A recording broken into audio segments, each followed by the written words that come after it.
Fala galera, Matheus Starling aqui na área para mais um Starling Cast. Hoje eu trouxe um convidado especial, ele é handmade, tem uma marca de pedais, então a gente vai falar sobre coisas de bastidor, efeitos, distorções, pré-amps, sobre esse mercado também. A gente nunca chamou antes aqui um profissional dessa área, então vai ser bem diferente, bem legal. Vou agradecer ele aqui, Emanuel da Tony Inc. Obrigado, irmão. Obrigado, eu que agradeço aí o convite.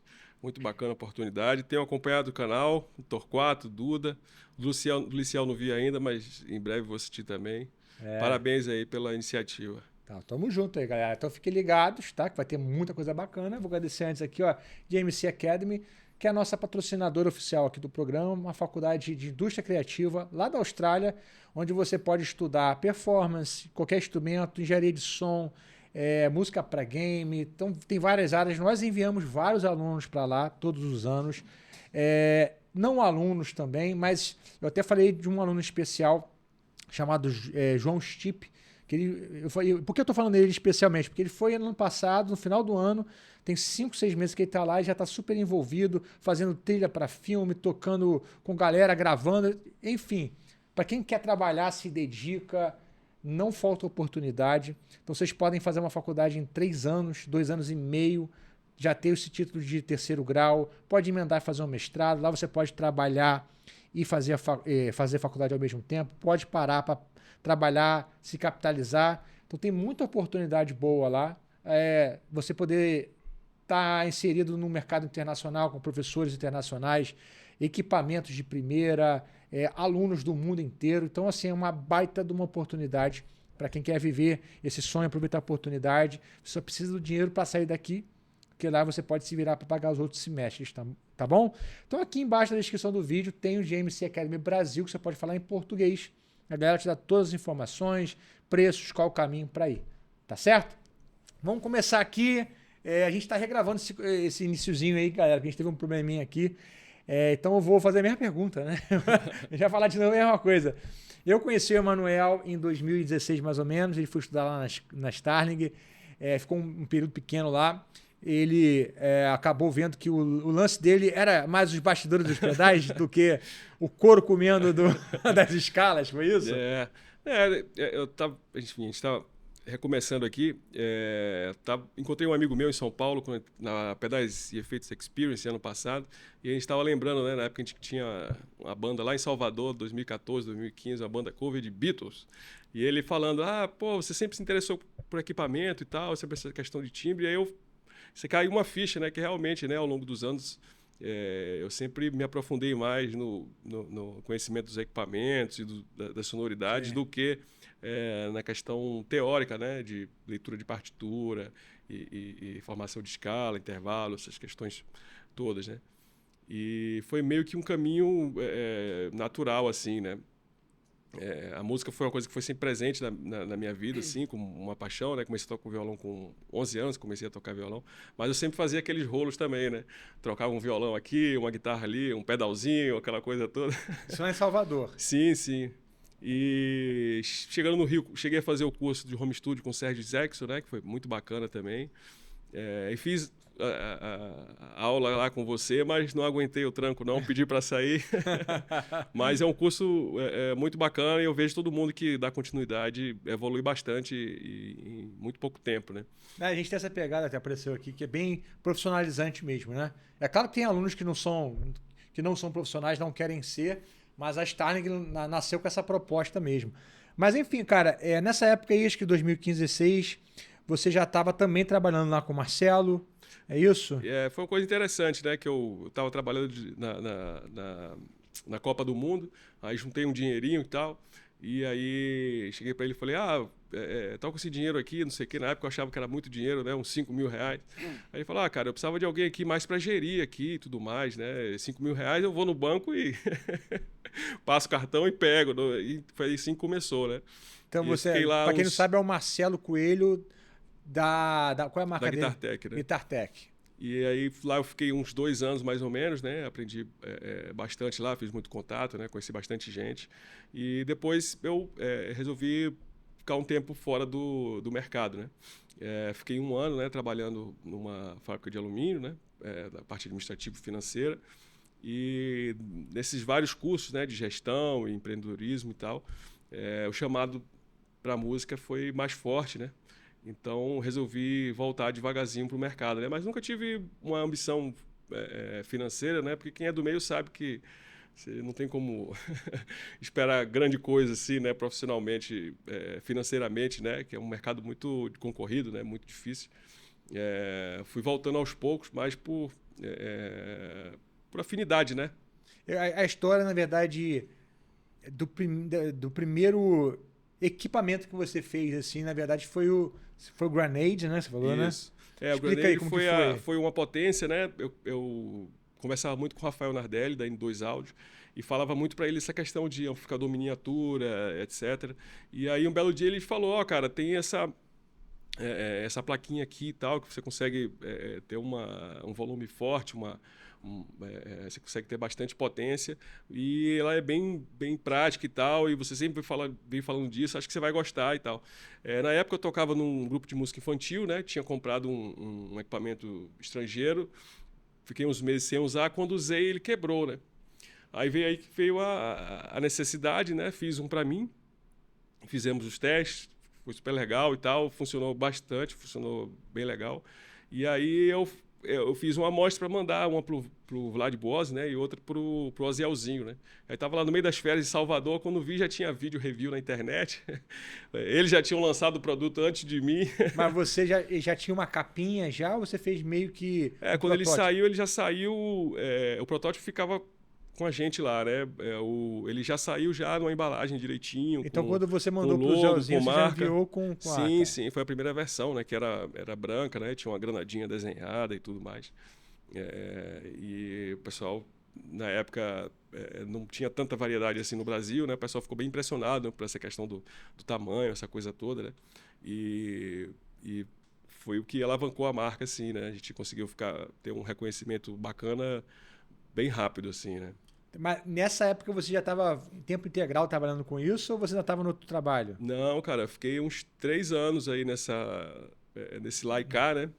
Com a mesma empresa lá de... Sim, sim. E aí eu fazia, fim de semana gravando Jornada review, dupla, né? fim de semana gravando review e virando noite e feriado, porque você não tem experiência com edição de vídeo, nada. Então ia gravar um review, era sábado e domingo, era mais ou menos que 1 minuto de vídeo, 1 hora de um Mac lento pra caramba, 2011, então você dava um preview lá, mas sim, enfim, era essa dupla jornada, né? Ficou um bom tempo, né? Até que depois da pandemia que eu consegui, de fato, me profissionalizar, vamos dizer assim, né? E consegui me dedicar só a isso, né? Então, você, na verdade, só começou 100% integral foi nesse momento da pandemia. Mas a marca começou em 2000, foi mais ou menos em 2017, né? 2017, 2018. Quando eu digo integral, quanto fonte de renda, né? Eu fiquei trabalhando nessa outra empresa até ano passado, né? Até ter aquele ponto de inflexão ali, né? Que aí eu falei, precisava de alguém aqui para assumir a minha parte e tal. E aí foi que eu consegui me dedicar exclusivamente a Tony Inc, né? Mas, assim, acho que muitas pessoas passam por isso, né? Músicos, handmade. Total. Passam muito tempo tendo... por mais que não seja uma carreira tão diferente uma da outra, dentro da própria música, né? Você negocia instrumento, dá aula de guitarra e edita vídeo. Então, são várias carreiras dentro do mesmo tema, vamos dizer assim, né? Sim, sim. Não, e assim, a gente estava conversando aqui no bastidor antes, cara, e tem aquela questão toda. Nós somos músicos, né? Por mais que você não viva como um músico, você é músico, e quem é músico, ele escolhe ser músico não é porque dá dinheiro. É porque ele se sente tão vocacionado para aquilo que ele não consegue se ver fazendo nada mais que não seja música. Ele precisa estar envolvido com isso, senão para ele o mundo não faz sentido. Então, assim, é muita paixão envolvida, é um sonho meio adolescente, porque todo músico ele já tem aquele sonho da banda, o sonho de fazer, cara, sucesso, de falar a verdade dele através da música. E isso é uma coisa, cara, que não pode perder. E a gente que vai ficando mais velho, vai tendo compromissos com família, a gente tem que tomar muito cuidado para a chama não perder. Mas o cara entra numa carreira que ele precisa, de certa hora, assumir um papel, cara, de adulto, né? Pô, agora você tem família, cara, você precisa ganhar dinheiro, não é só a sua arte, o reconhecimento dos colegas, fazer o que você quer. Tem outras obrigações que vão atrapalhando esse sonho, né, cara, individual do músico, assim. Então a gente estava dizendo, que você também falou que é uma coisa engraçada que nesse mercado de luthier, a galera de handmade, só do cara fazer o básico, que é, cara, entregar no prazo o que foi contratado, ele já tá no stop ali, né, cara? Você acha a galera muito bagunçada? Quem fala um pouco disso? Não é que é bagunçada, né, cara? Acho que vejo muitas pessoas reclamando de que outras pessoas não levam a carreira dele a sério. Mas eu vejo que muitas pessoas não levam sua própria carreira a sério, né? Qualquer atividade no ramo da música, você praticamente vira um empresário. Se você dá uma aulinha ali pela internet, por mais que você não tenha um CNPJ, você acaba virando empresário. Então, tem atividades extremamente chatas que você tem que aprender, né? Essa questão do marketing digital, essa questão, se você é professor, a parte mais pedagógica. Se você abrir um CNPJ, você vai ter que estudar um pouco de contabilidade, um pouco de direito. Sim. São coisas que, quando você vai para o caminho da música, ninguém vai pensando nisso, né? Sim. Mas faz parte, né, cara? Faz parte da vida, né? Eu tenho uma experiência muito ruim que eu tive no ramo profissional, foi que logo que eu entrei para a faculdade, eu fui concursado do Banco do Brasil, né? Ah, você foi concursado? Fui.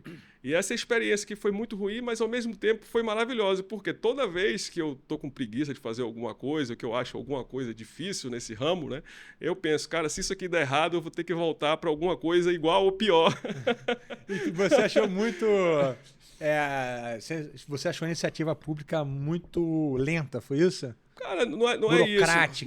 Não é iniciativa pública em si, mas a natureza do trabalho, né? Meus colegas que trabalhavam comigo nessa época, hoje estão bem de vida, estão com a carreira estabilizada e dão continuidade para isso, né? Estudam coisas que eles gostam, mas foi um ramo que eu não me identifiquei, sabe? Você ia morrer aquilo ali, né? Foi engraçado que tinha um segurança lá que ele falava assim, né? Quando eu vi você entrando, parecia um passarinho entrando numa gaiola. Mas era um pouco isso, né? Que você tá fugindo da sua identidade, do seu propósito. Da vocação, né? Cara? Exatamente, né? Então, eu acho que é um pouco isso, né? Então, eu acho que tem coisas chatas, né? Que a gente tem que fazer no nosso dia a dia, né? Em termos de disciplina, de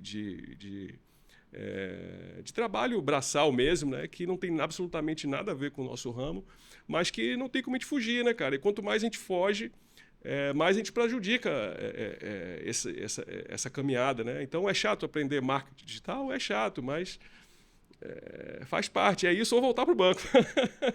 Então eu vejo muitas vezes alguns músicos reclamando de vou ter que tirar uma música de sertanejo universitário, vou ter que tocar uma música da Anitta, sabe, cara, faz parte, né, de fazer o que não gosta para você ter o que você gosta, né, eu acho que essa negociação, até determinado ponto, você precisa abrir mão de determinadas questões para você conseguir chegar onde você quer. Não que você vá abrir completamente ou desviar completamente daquilo que você quer, mas que essa disciplina, né, esse foco, né, a gente tem que ter, né? Então, eu vejo muito isso, né? Eu vejo muitos músicos extremamente talentosos que, por resistência a aprender marketing digital, ou resistência a aprender um pouco de contabilidade, ou aprender um pouco de gestão, acabam não tendo o desenvolvimento que eles mereciam na carreira, né? Por conta de não fazer as coisas chatas, né? As coisas chatas fazem parte da vida adulta. Fazem parte da vida adulta. E eu acho que isso é fundamental, né? Nesse meio. Então... enfim, muitas pessoas acabam entrando... Você vira empresário por oportunidade, né? Não é que você queria... Você não entra na faculdade de música querendo virar empresário, né? Mas, no fim das contas, você é empresário. Não importa se você se chama de empresário ou não. Então, se você aprender sobre aquele caminho, aprender sobre aquilo, isso é chato, mas só vai te ajudar, agregar, né? Só vai agregar. E, na verdade, nem só agregar, vai te salvar, né? Mas também você deve pensar, né, cara? A gente começa na música muito novo.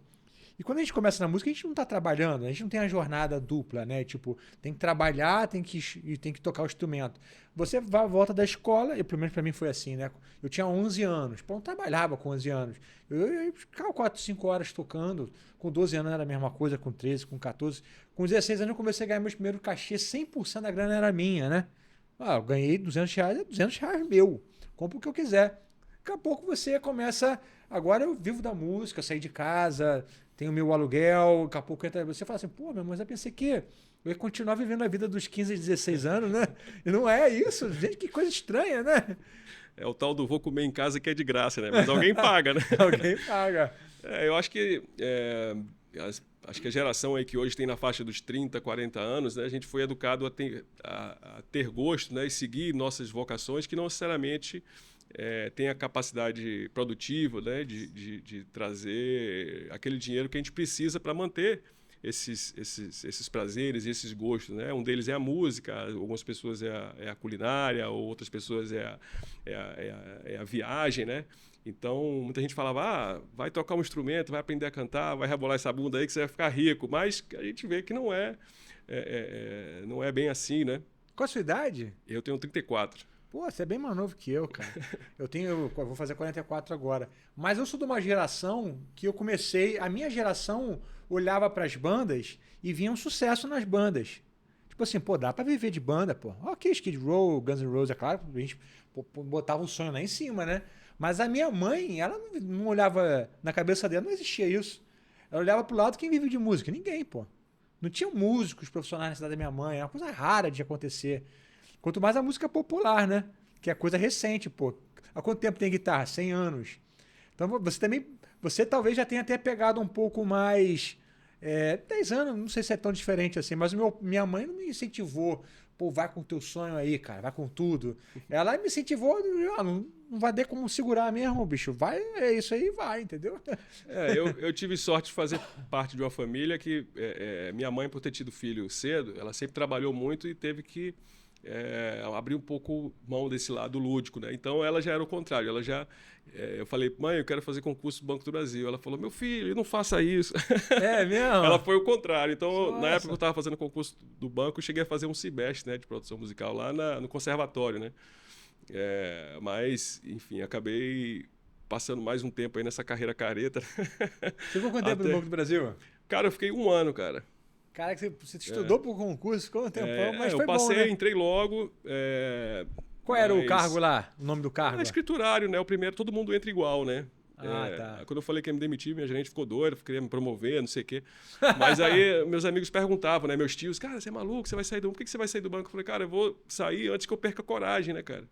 Porque a gente vai passando o tempo, vai tendo filho, a gente vai ficando medroso, né, cara? De arriscar, e a aposta vai ficando alta, né, cara? Então chega um momento mesmo que a gente não pode mais arriscar tanto, né? Então eu saí enquanto eu não perdesse a coragem, né? E que ano que você saiu de lá? Cara, acho que foi em 2009, se não me engano. Tá, entendi. 2009. Já tem mais de 10 anos, né? Mas de vez em quando, quando o negócio começa a andar, ficar ruim, você fala, pô, podia estar lá ainda, né? uma vezinha no ano bate assim um sentimentozinho? Rapaz, isso aconteceu uns 3 anos atrás, né? Quando eu estava só nessa outra empresa. Foi uma questão de plano de saúde, né? Que o plano de saúde começou a ficar caro e tal. E aí bateu esse... Mas foi rápido também. Mas isso é legal, cara, porque isso gera resiliência na pessoa, né, cara?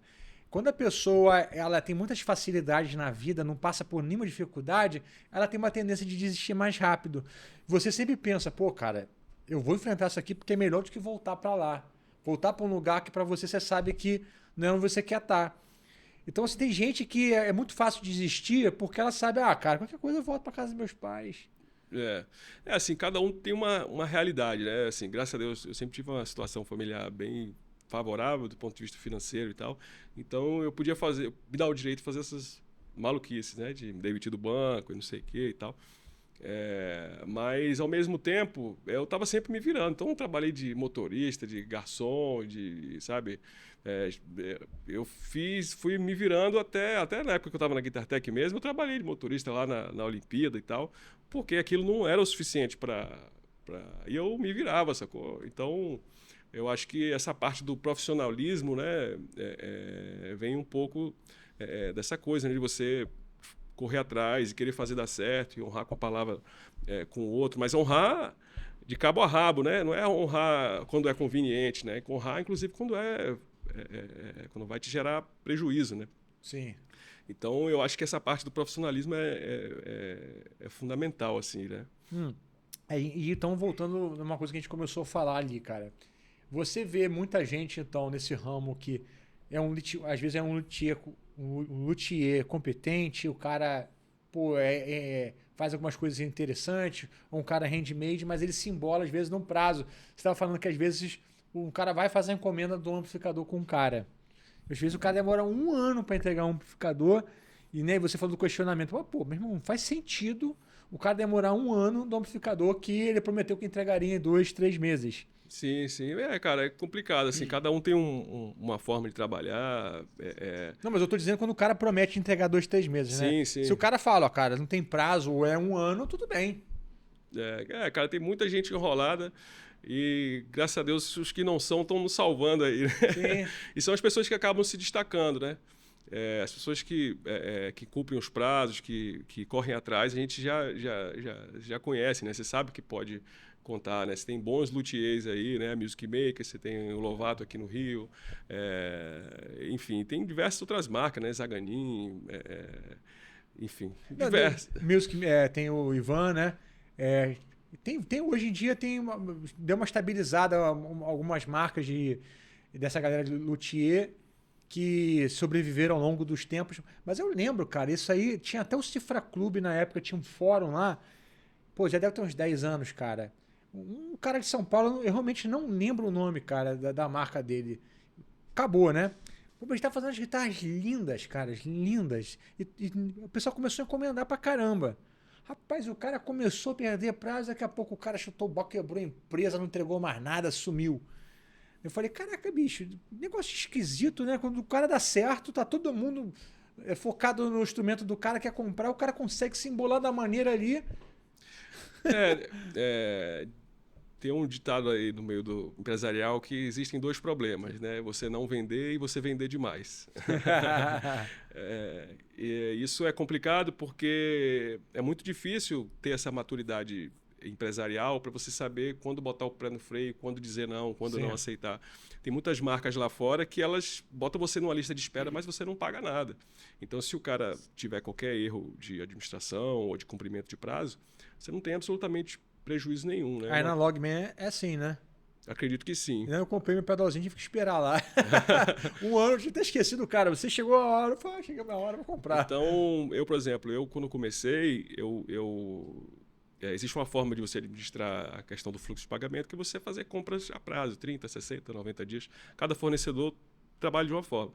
Eu sempre quis pagar todo mundo adiantado, porque eu sabia da minha inexperiência enquanto administrador e eu não queria transferir esse risco para os meus fornecedores e etc. Então, para não correr nenhum risco de não honrar nada com ninguém, e até para me impor uma circunstância mais ambiciosa, né? Tipo, cara, zerei minha conta, o material está aqui, se você não vender, você está lascado, sabe?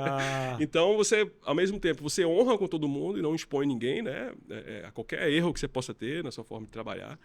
E da mesma forma, você cria uma circunstância de que, se você quiser mês que vem ter esse resultado, você precisa entregar esse você precisa vender, você precisa... Você só vende o que tem em estoque? Sim, eu não trabalho com... E se por acaso eu errar ou no site não tiver, eu aviso, coisa de 1 semana. Se o cara não quiser, eu já devolvo o dinheiro e pronto, sabe? Entendi. Eu não gosto dessa coisa de, vou trabalhar com encomenda. Cara, a gente está no Brasil, cara, a gente não pode contar com...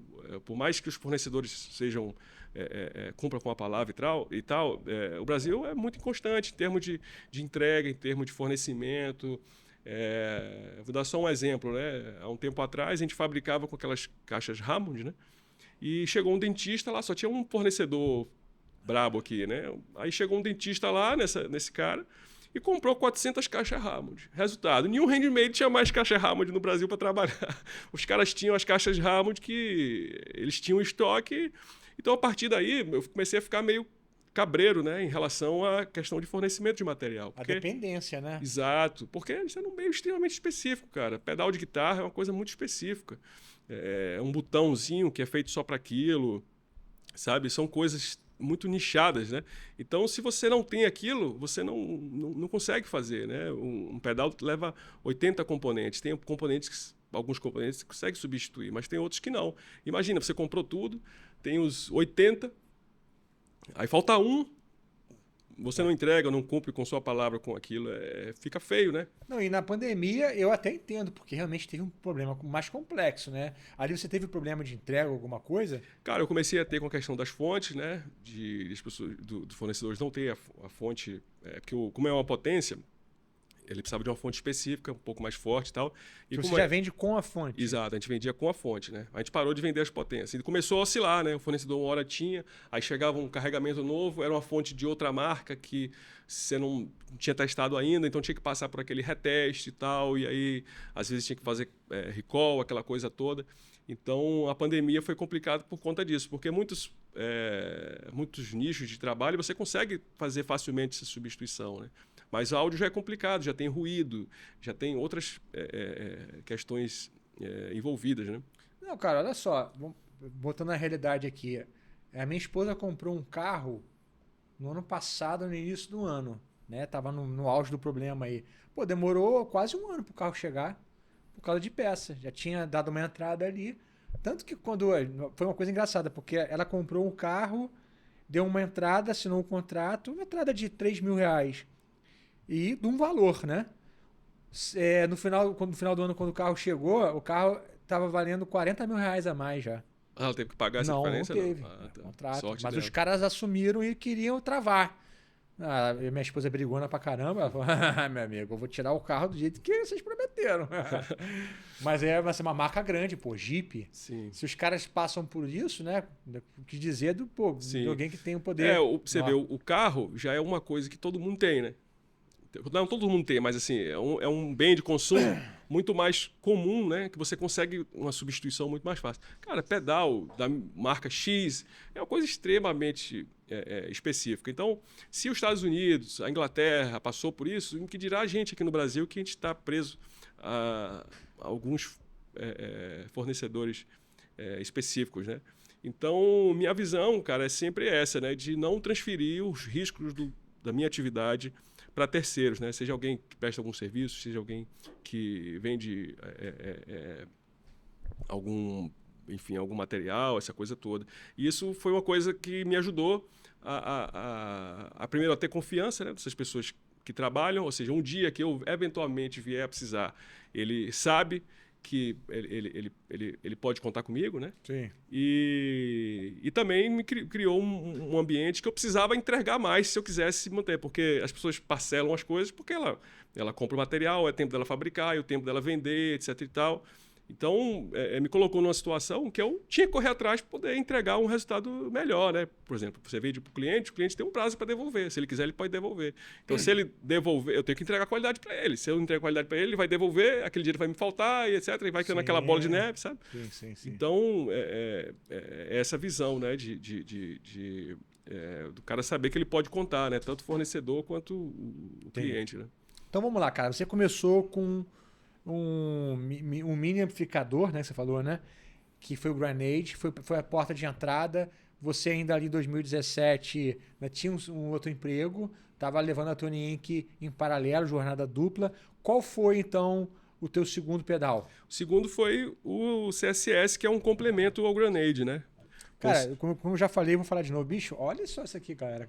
Não me pagou nada não, tá, gente, pra fazer isso aqui não, tá? Pô, acabamento maravilhoso, cara. Nível gringo, né, cara?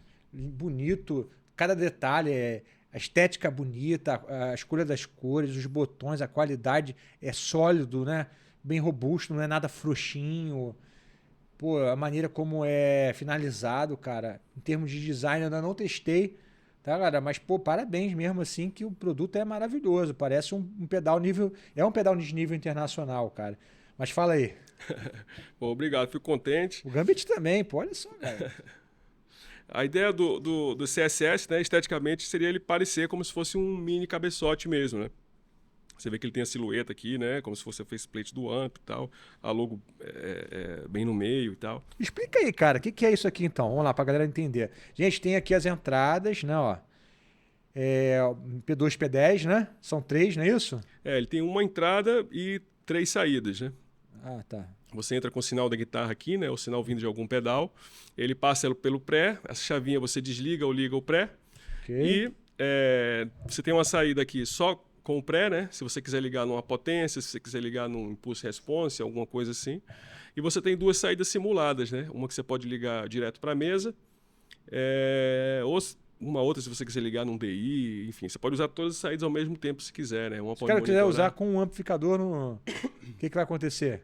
Cara, muita gente usa o CSS como se fosse um coringão.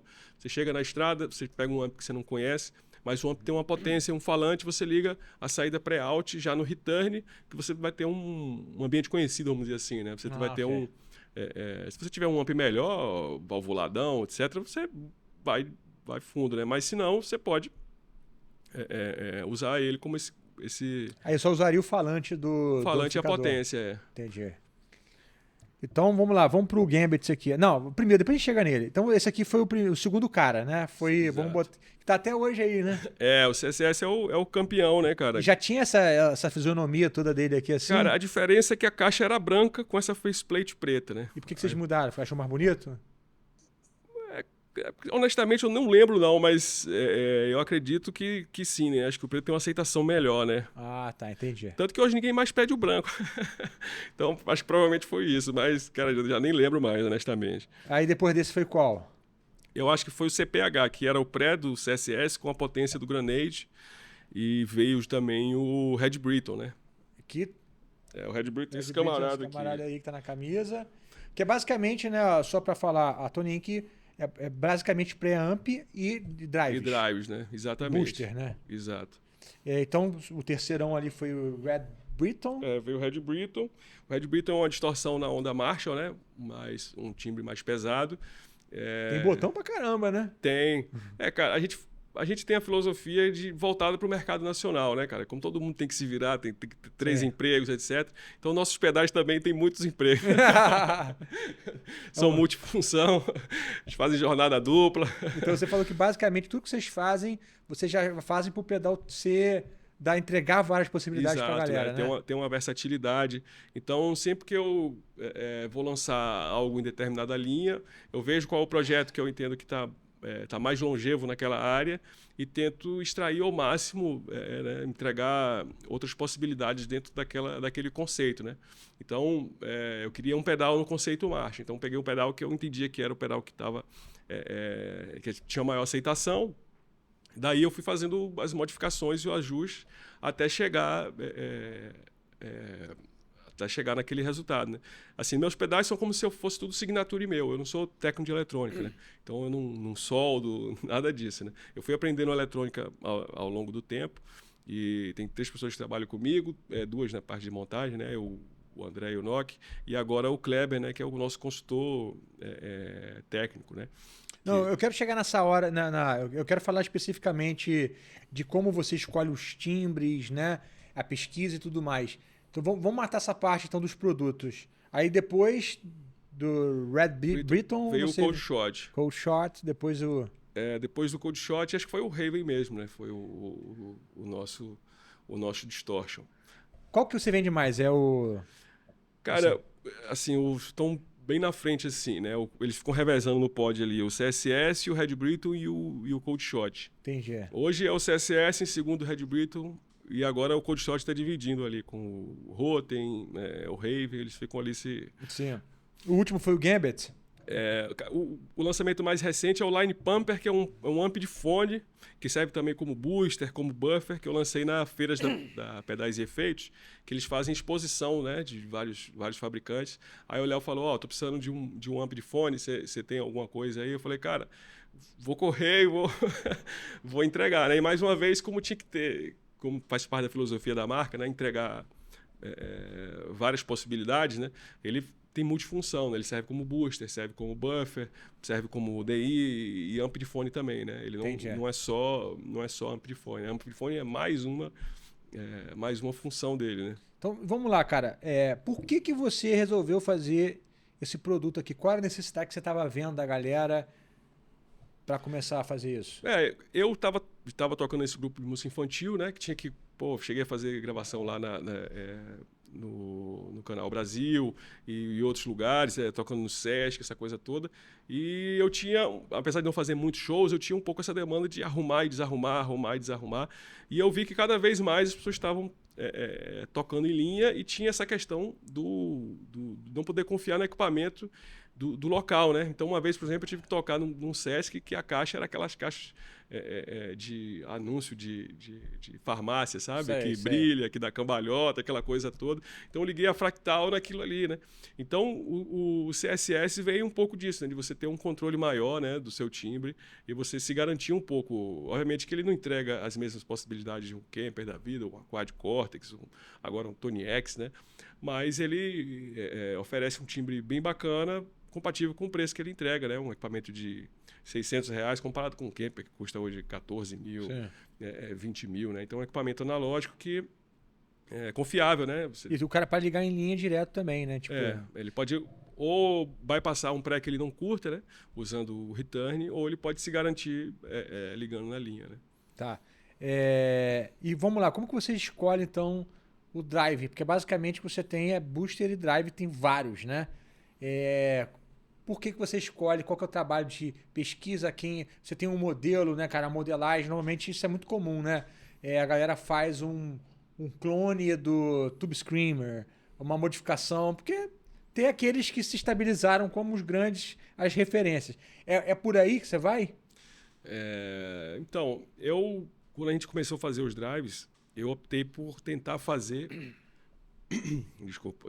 um pedal para cada tema, vamos dizer assim, né? Então, eu queria que o Red Britton fosse o meu único distortion da linha britânica e que ele abarcasse o maior número de possibilidades possíveis. Tá, Depois veio o Cold Shot. Mas quando você fala drive britânico, por que não um Vox AC1530? Aí eu teria que fazer outro que é outra família, né? O Vox, ele tem coisas em comum com o Marshall, mas tem outras características que eu não consegui englobar nele na época. Né? Então, o que teria nesse aí seriam várias possibilidades de Marshalls diferentes, seria isso? Sim, sim. Até vamos supor, dos anos 70 até os anos 80, ali, 90, vamos dizer assim. Mas tem algum pedal que foi, tipo, algum modelo gringo para vocês nesse pedal que vocês fizeram? Ou foi direto o Ampli? Cara, todos os pedais, eles são inspirados em algum que a gente vai incluindo modificações, né? Cada um tem uma razão e uma Isso especificamente? Uma linha Como assim? Esse especificamente? O Red Britton? É. Então, o Red Britton ele vem do Angry Charlie e a gente sempre tem para trabalhar os defeitos, né? O que ele não faz, quais são as falhas, Esse Angry Charlie é de qual marca? É da JHS, né? É das Mas antigas? cada pedal, cara, ele na verdade já é baseado em outro pedal, que é o EMI Crunchbox, que também é baseado no Governor. Mas essas analogias são sempre muito complicadas, porque essas questões de regulagem afetam muito o timbre e a percepção, né? O pedal está muito atrelado a uma linha criativa. Então, às vezes, só a curva de um potenciômetro ou alguma coisa assim já afeta a forma como você enxerga aquele pedal e como é que você interage com ele, né? Então, eu evito muito essas comparações assim de qual pedal foi baseado, porque isso chama muito a galera que quer um clone exato de um pedal X ou Y, que não é muito minha linha de trabalho. Entendi. Nesse caso, minha filosofia não é ser fiel a ninguém. Já basta minha mulher em casa. Então, pedal a gente tem que misturar e testar o máximo que for possível, sabe? Então, cada pedal ele vai numa linha diferente, né? O Red Britton foi um pedal que foi o mais pronto, vamos dizer assim, né? Foi o que eu precisei menos modificar, ele já soou bem com as possibilidades de cara. O Cold Shot ele já foi outra linha. O Cold Shot ele já foi uma sacada que eu tive observando os equipamentos digitais, né? A Fractal, ela tem um sistema que é de tipo de clone de amp, vamos dizer assim. Ele faz um mapeamento, né, do padrão de resposta de frequência, ele cria uma curva de equalização e ele coloca no fim da cadeia. Esqueci o nome agora, não é Tone Imprint, não. Tem um nome técnico da Fractal para isso, né? A XFX2, acho que tem isso, né? E aí eu fiquei viajando nisso, né? E aí eu pensei, cara, será que dá para fazer isso de maneira analógica e tal? E comecei a ser os vídeos do Ampler, ele explicando, né, sobre o tone stack dos amps, aquela coisa toda, e os padrões de curva, de equalização e tal. E aí eu comecei a fazer o teste, né? Eu peguei o Kemper, peguei o pedal drive que eu estava me baseando, liguei na frente do Kemper, e com o Kemper eu fiz as simulações de curva, de padrão. Eu falei, opa, tá... Normalmente não fica 100% igual, mas você vai chegando, né? E aí eu fui pro analógico, né? Então o Cold Shot é como se fosse um pedal de drive, né? Que na frente dele tem um corte de médio, né?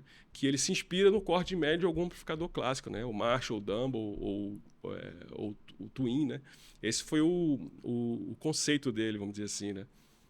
Então cada pedal tem um momento específico, né? É que nem um disco, né, cara? Cada pessoa que compõe um disco, ele tem um momento específico, uma linha de trabalho, que às vezes flui de acordo com o momento, né? Com as pessoas que estão ali envolvidas no processo, aquela coisa toda, né? Entendi. E depois o Raven. O Raven, né? O Raven... É Heaven, não é Heaven, é R. Raven de corvo. O Raven, ele tem um pouco da filosofia do Cold Shot, mas mais do high gain moderno, né? Então o Britton ele pega até ali os anos 90, o Raven é como se fosse anos 2000, né? Que já são hard rock, assim? Mais new metal, mais afinação baixa, aquele timbre bem scooped mesmo, né? High gainzão mesmo, né? Bem high gain, né? Tá até escrito ali, brutal e high gain. Bruto e high gain. E o Raven ele tem um pouco dessa filosofia do Cold Shot, trabalhar com corte de médio, né? Em consonância com a compressão, né? Mas só que na família do high gain, né? Entendi, cara. Se você hoje fosse no mundo, assim, você falar dos 3 ou 4 caras, não necessariamente handmade não, cara, mas de produtores de pedais, quem que você diria que são os caras a se inspirar? Cara, eu gosto muito do Brian Wampler. Ele tem um caráter bem inovador e ele passa muito conhecimento, né? Eu aprendi muito assistindo os vídeos dele, vendo um pouco das mods que ele fazia dos pedais. Qual é a marca dele? É o Wampler, né? Ah, tá. Ele tem um canal que ele produz vídeos igual o Josh da JHS, né? Acho que o Brian Wampler, ele tem um caminho de inovação bem interessante, assim, né? Ele inova bastante, ele cria circuitos do zero, ele passa muito conhecimento técnico para o mundo inteiro, né? E, cara, eu acho o Wampler uma marca... Apesar de não usar muito os pedais dele, eu gosto dele enquanto fabricante, enquanto técnico. Eu acho ele um cara bem interessante. A mentalidade, cara, né? Tem a JHS eu gosto do estilo de marketing deles, né? Mas ele é uma marca um pouco controversa, né? Que tem questões de direito autoral, de uso de esquemas de outras marcas e tal. Então tem umas confusões assim que honestamente não estudei a fundo, mas eu acho que ele foi muito bem sucedido em despertar o desejo das pessoas da marca dele, né? Uma marca que tem uma estética bem simples, né? Você consegue identificar, né, esteticamente, né, o que é um pedal da JHS ou não. E é uma marca que se estabeleceu, né, no mercado, né? Você vê, eu falei o exemplo do Wang Charlie, né? O Wang Charlie é bem parecido, né, com o EMI Crunchbox em termos de circuito, mas é muito mais famoso que o EMI Crunchbox. Então, é uma questão muito complexa, né? Essa questão do apreço pelo pedal, né? Se é só o timbre, se não é o timbre. Como é que aquele cara construiu aquela imagem, aquela procura de um pedal que já existia, né? Sim. Você vê, por exemplo, a Marshall, né? A Marshall, ela está relançando os pedais deles que pararam de ser produzidos há décadas atrás. Então, precisou alguém dizer que aqueles pedais são bons ou não para eles virem a ser relançados 10, 20 anos depois, sendo que na época o pessoal não achava tão bom assim. Sim. É muita maluquice, né, cara? Acho que tem muito aquela coisa seguinte, às vezes, como a internet é uma coisa que qualquer coisa pode mudar muito rapidamente uma indústria, influenciar muitas pessoas. Às vezes um cara influente pega um pedal antigo da Marshall e ele fala que aquele ali é bom, por qualquer motivo que ele ache, meu amigo, vai ter um apelo. É bom botar o Sim. Matheus Assato. Se o Matheus Assato pega um pedal ali e usa, pô, galera, esse pedal aqui eu tenho guardado há 15 anos, não vendo de jeito nenhum, não fabrica mais. E começa a usar ali, fala que aquilo ali é o som. Os caras vão querer relançar só porque ganhou um apelo, entendeu? Sim, no nosso meio, essa questão da qualidade está muito atrelada ao gosto pessoal, que está atrelado também a alguma personalidade, né? Isso é um assunto Então, interessante, cara. a gente está muito refém dessa coisa do marketing de autoridade, né?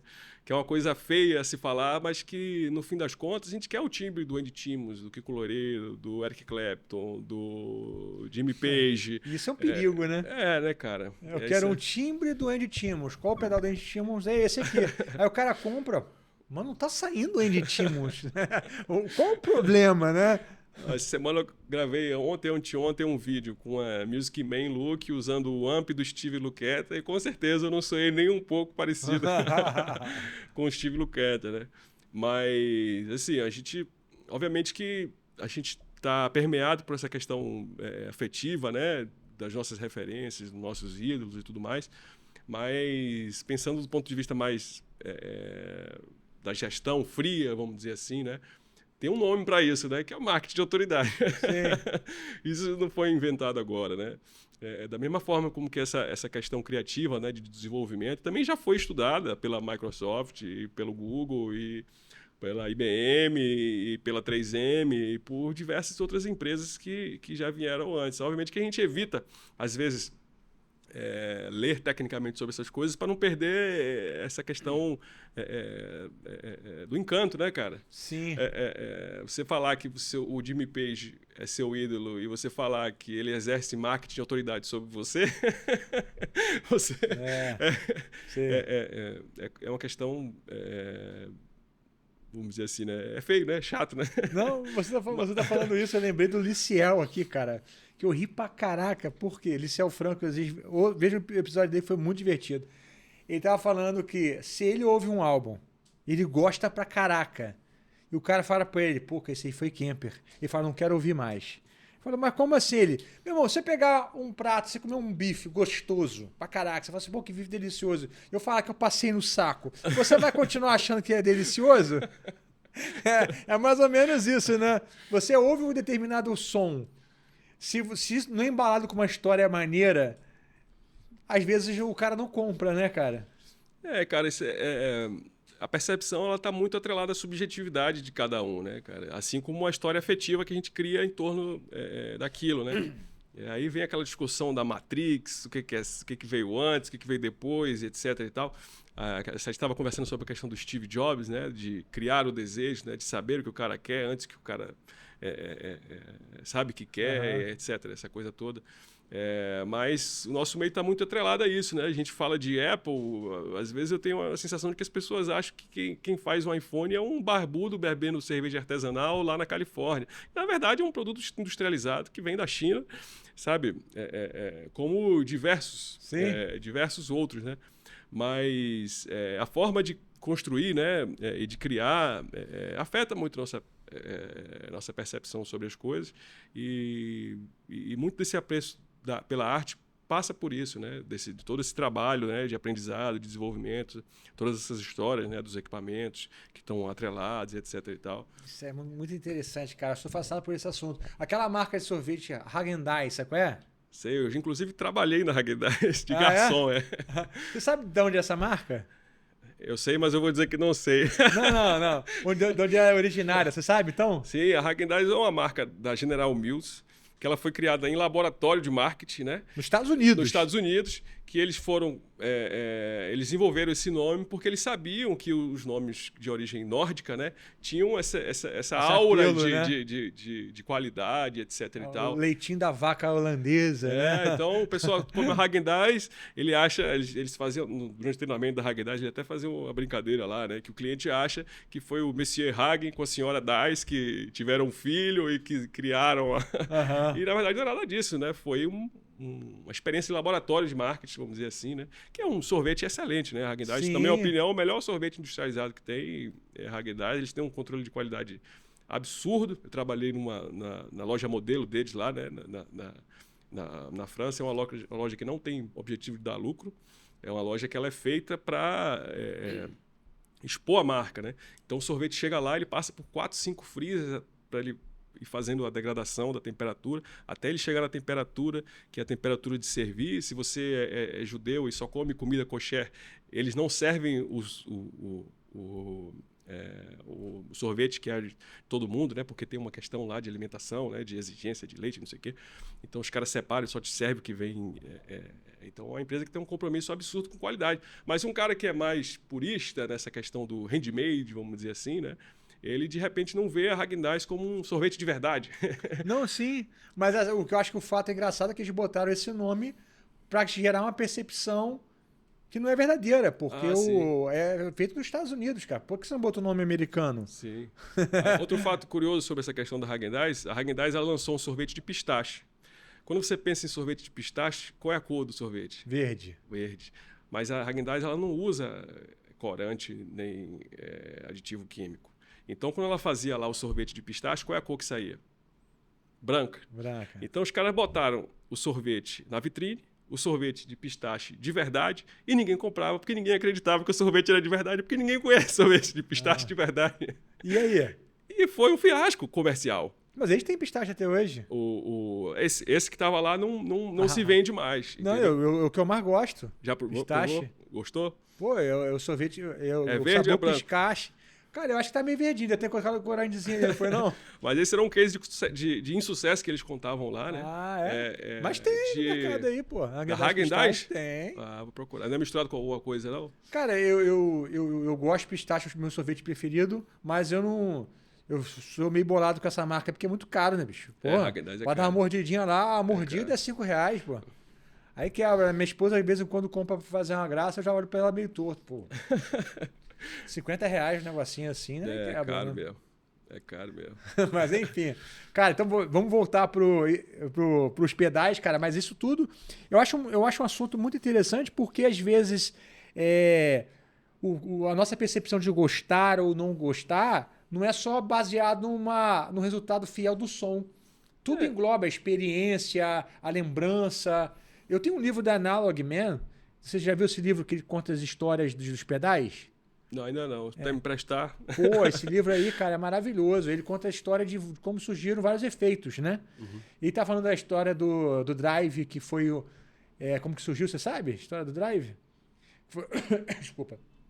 Era uma mesa de som que um canal lá deu um problema e ficou com um som estourando. E o cara no estúdio gravou, curtiu e começou a levar isso pra show e falou, cara, esse som aqui. Levava lá o canalzinho com estourado. Aí virou um padrão, mas não era uma coisa que o pessoal gostava, pô, estourou. Isso é uma coisa interessante, porque muitos das distorções e dos equipamentos que a gente se baseia hoje em dia foram desenvolvidos em épocas específicas e, às vezes, a decisão de usar determinado componente não era necessariamente uma decisão técnica ou uma decisão sonora. Às vezes era uma decisão meramente de disponibilidade, né? Então, a Marshall é um exemplo clássico disso, né? Os primeiros JTM eram baseados no Bassman, enfim. Bassman, né? E muitas das componentes que foram modificadas, como, por exemplo, as válvulas de power, etc., foram feitos em função da disponibilidade das válvulas que tinham na Inglaterra. Então, às vezes, hoje a gente tenta recriar determinados equipamentos como fuzz e circuitos muito antigos, com certos preciosismos, que na época não foi necessariamente tão assim, né? Às vezes sim, mas às vezes... Às vezes pode ter sido até uma escolha de um produto inferior, pode ser, às vezes. Sim. O papel, né, de cada equipamento foi mudando um pouco ao longo da história, né? Antigamente você podia, né, ter aquela parede de amplificadores com vários marchos, etc e tal. Eu costumo dizer que o prato principal, né, o bife naquela época era o amplificador, né? Hoje o bife é o pedal, né? Hoje a gente não tem tanta opção de escolha assim. Não é que a gente não tem opção de escolha, mas ficou muito caro e é um pouco mais restrito, né? Você poder escolher o que você quer, um amplificador bacana hoje custa aí 5, 10 mil reais, outros passam de 30 mil, né? Amplificadores de boutique como Bogner, Friedman, Custom Audio. Então a galera foi dando mais importância, né, para os pedais, que antigamente era mais um tempero, né? Hoje já é um prato principal, vamos dizer assim, né? Então isso foi mudando um pouco dependendo da circunstância, né? Sim. E por que você até o momento não optou por entrar em outros efeitos, tipo um chorus, um flanger? Cara, por uma questão de demanda e de disponibilidade interna minha, né?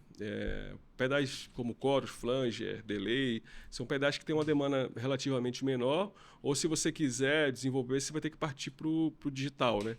E aí, quando você chega no digital, você começa a competir com outras marcas grandes, como Strymon, Eventide, e marcas de fora. O cara vai ponderar, né? O seu pedal de 1.500 ou o Strymon de 2.000.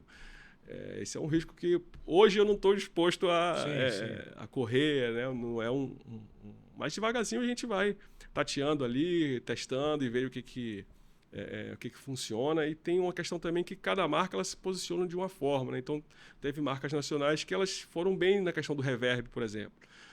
O cara é conhecido por ele ter um reverb super bacana. Outra marca é conhecida por ter ótimos chaveadores. Outras marcas são conhecidas por ter ótimos fuzz.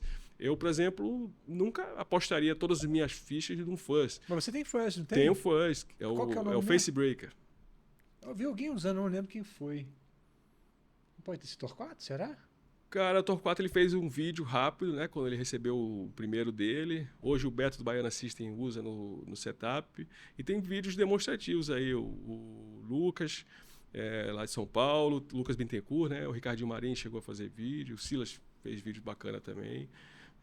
E tem um bocado de review aí na Você não está fazendo mais ele? Não, eu faço ele, mas ele não é o meu carro-chefe. Meu carro-chefe, né? Eu não apostaria nele como o meu foco, né? Já tem marcas nacionais que elas vivem de fãs, né? Que o cara se especializou naquilo e que desenvolve aquilo, que faz muito bem feito e o cara conseguiu ser vingar naquele ramo específico ali, né? Sim. Nosso ramo de pedal já é específico, cara. Ramo de pedal ainda de fãs é o nicho do nicho do nicho. E você já tem 10 produtos diferentes. Já tem uma gama relativamente grande, né? Até porque uma das coisas importantes para você gerar autoridade no que você faz é frequência, né? Se você tem muito produto... confunde um pouco, né? Confunde um pouco, né? Você já sente que às vezes a galera confunde? Sim, sim. Com essa onda de ter uma certa diversidade, sempre que eu abro uma gaveta nova, vamos dizer assim, né? Se você quer dar versatilidade, você sempre acaba entrando em outras áreas, né? Então, quando alguém pergunta, né? Qual pedal que eu escolho? O Cold Shot ou o Tony Creamer? Eu digo, cara, depende qual tipo de versatilidade que você quer. O Cold Shot ele vai te dar determinada versatilidade, o Red Beatles vai pegar outra área, o Raven... eventualmente você consegue coisas parecidas em combinações diferentes, etc e tal, mas quando você abre demais o leque, você tem um pouco esse risco, né? De confundir um pouco. Foi por isso que eu segurei sempre um pouco os lançamentos, né? Não fazer vários low gain, fazer vários boosters, fazer vários distortion. Então, o distortion hoje, eu tenho o Raven, que é mais high gain mesmo, tenho o Red Breton, que ele está entre o high gain e o distortion clássico, e tem o Rotem, que ele é mais na onda do Hatch e tudo mais, né? Então, apesar deles conversarem entre si, eles vão para... Eles são da mesma família, mas cada um com sua personalidade, né? Sim. E você tem mais tem alguma coisa que já está para pintar aí? Cara, eu sempre trabalho com muitos projetos ao mesmo tempo. E a gente vai testando, né, as ideias e tudo. Tem umas ideias que elas florescem mais rápido e outras não. Então, eu tenho um projeto de compressor, reverb, delay, chorus. Você também tem. Mas a gente... em desenvolvimento, né? Mas a gente vai testando a ideia e vai vendo se ele vai chegando no caminho que a gente quer ou não, né? Vamos falar um pouco dessa linha aí, cara, da concepção do projeto até realmente você chegar num protótipo ali. Qual que é esse caminho que você faz? Eu sempre, como eu falei inicialmente, eu sempre parto de algum pedal que eu acho que seja excelente, assim, e que seja validado pelo mercado, vamos dizer assim. Aí né? você abre o pedal. Exato. Aí eu vou olhar o que falta nesse pedal, né? Quais são os pontos cegos dele. Né? E aí eu tento abrir, né, as possibilidades. Por exemplo, compressor. Eu vi vários projetos de compressor, um só com sustain level, o outro com sustain level, o ataque. Uma coisa que eu gosto muito no compressor é fazer uma base mais swingada. Então, para mim, o compressor tem que ter um tone.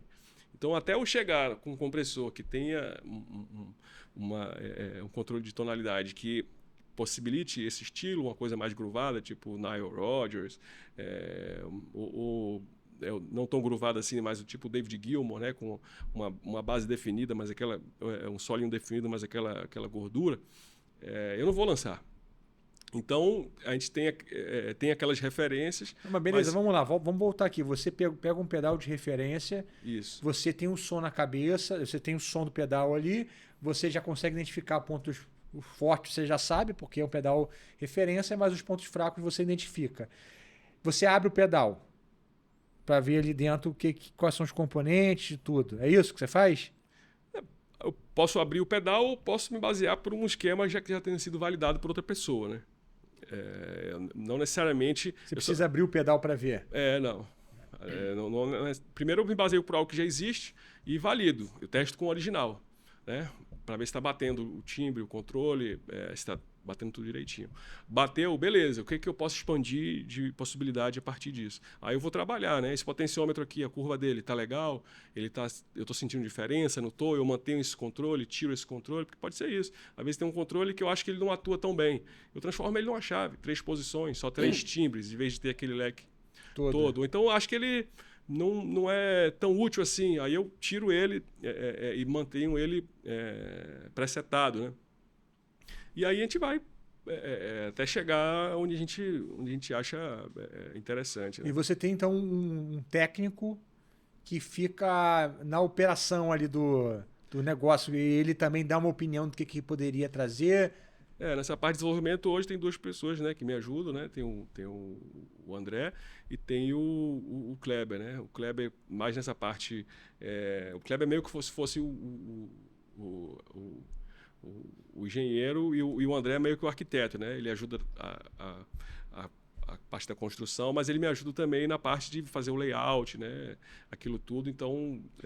porque tem que ter o engenheiro e tem que ter o cara para fazer a engenharia caber no design, né? Exato. Se você deixar um engenheiro botar o produto final, vai ver um Frankenstein feio pra caramba, né? Cara, não necessariamente, assim, tem pessoas que têm essa visão de mercado bem apurada e tem pessoas que não têm, né?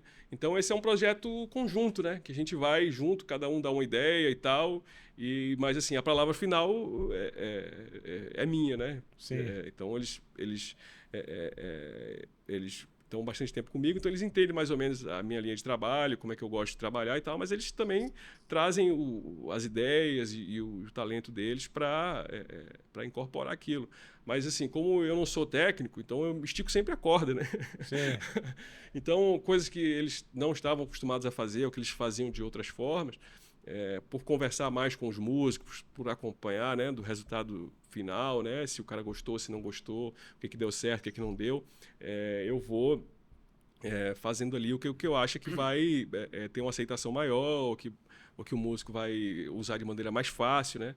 Então, antes de botar para vender, quando você já tem o seu produto meio que pronto, você ainda manda para músicos testarem, é isso?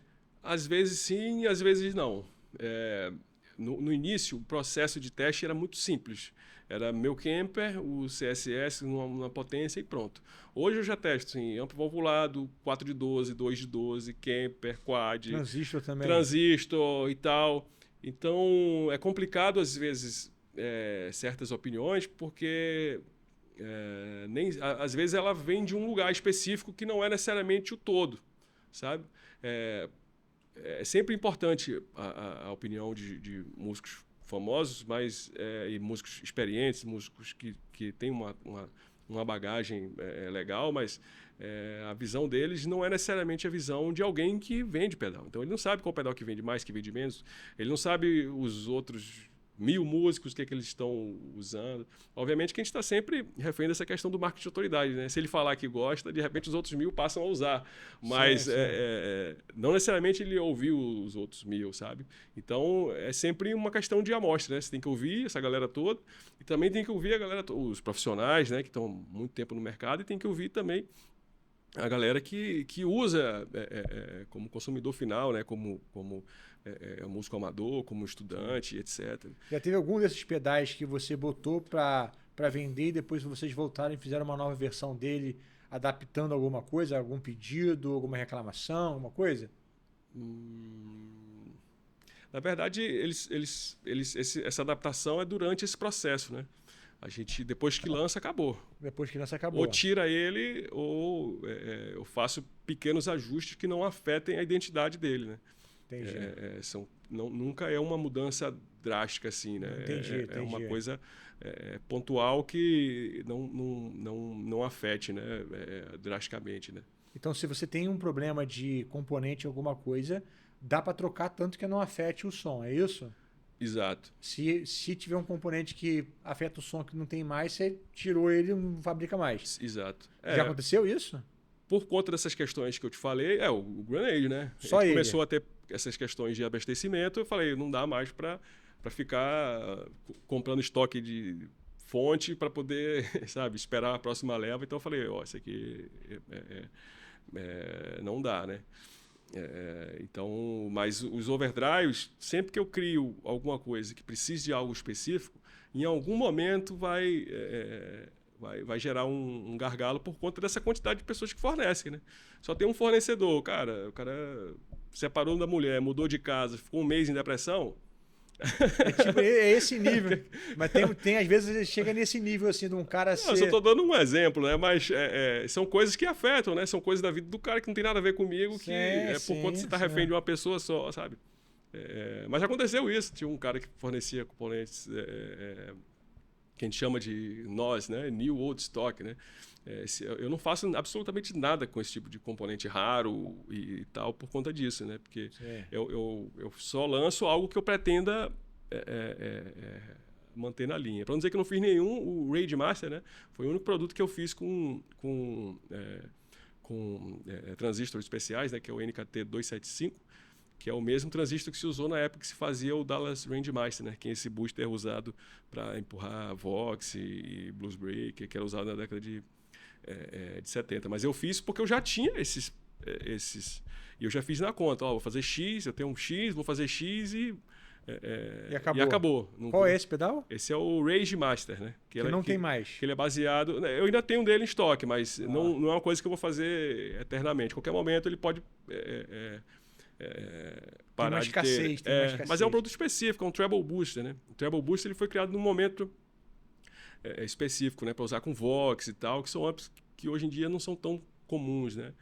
Que estão em voga, mas você não é em qualquer lugar, que você não chega num estúdio para ensaiar e tem um AC30. Vai chegar lá, vai ter um FM 212, vai ter um Meteoro, vai ter um amplificador mais em consta, né? Custo-benefício. Né? Não vai ter mas o cara não pode usar esse pedal no amplificador?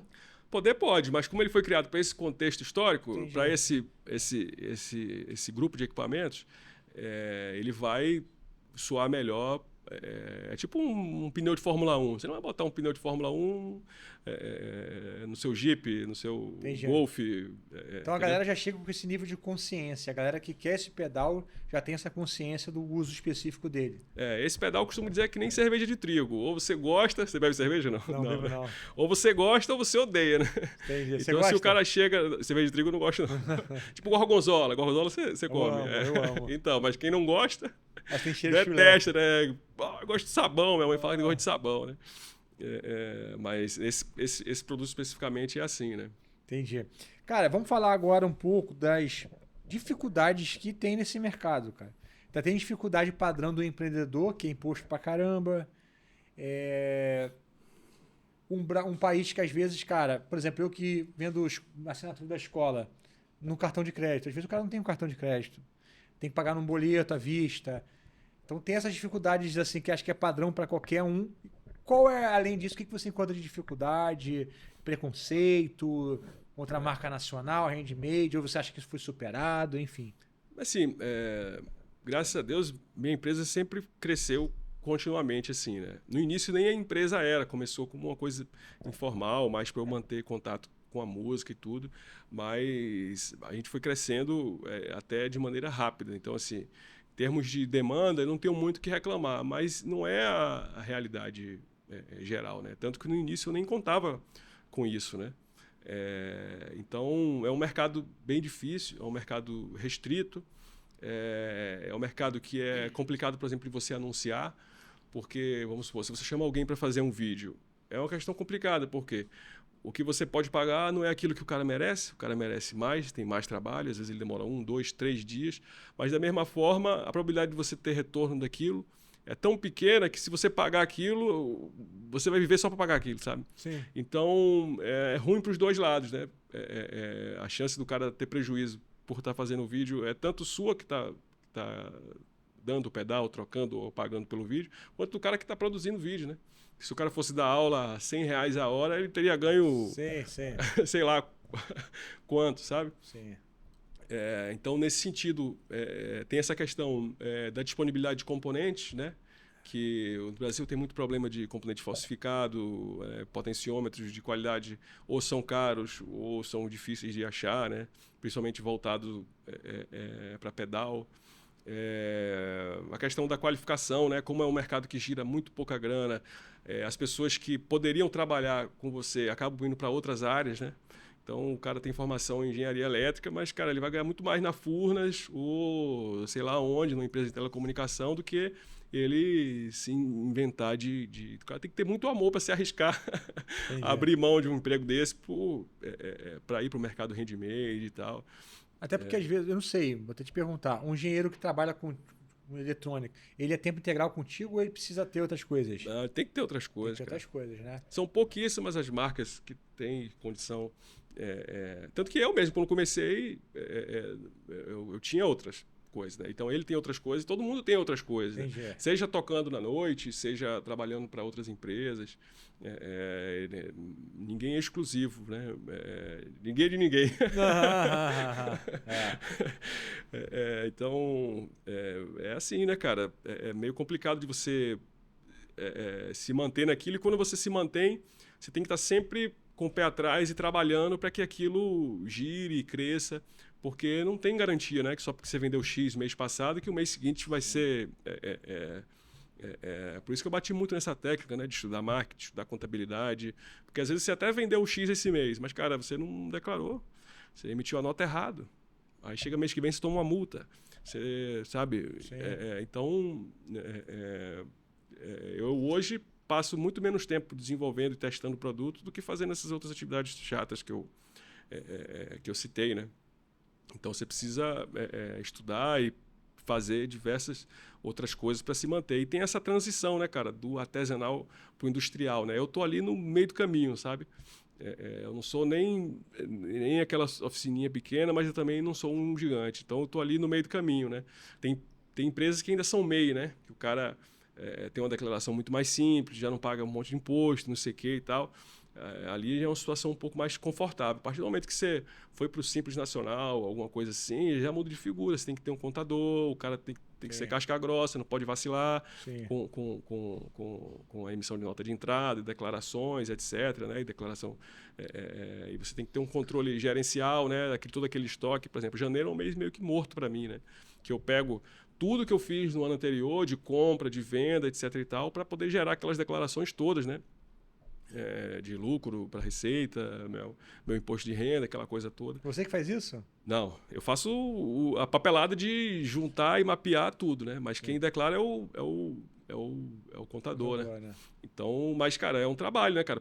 Que você tem que fazer direito, né? Porque você paga todos os impostos, todo mês e tal. Aí você vacila lá na cara do gol, vai te gerar o mesmo prejuízo. Mas é um trabalho que não te gera lucro. Ele é um trabalho que te garante não ter, talvez, problema, sabe? Sim, Então, isso, para quem trabalha direito,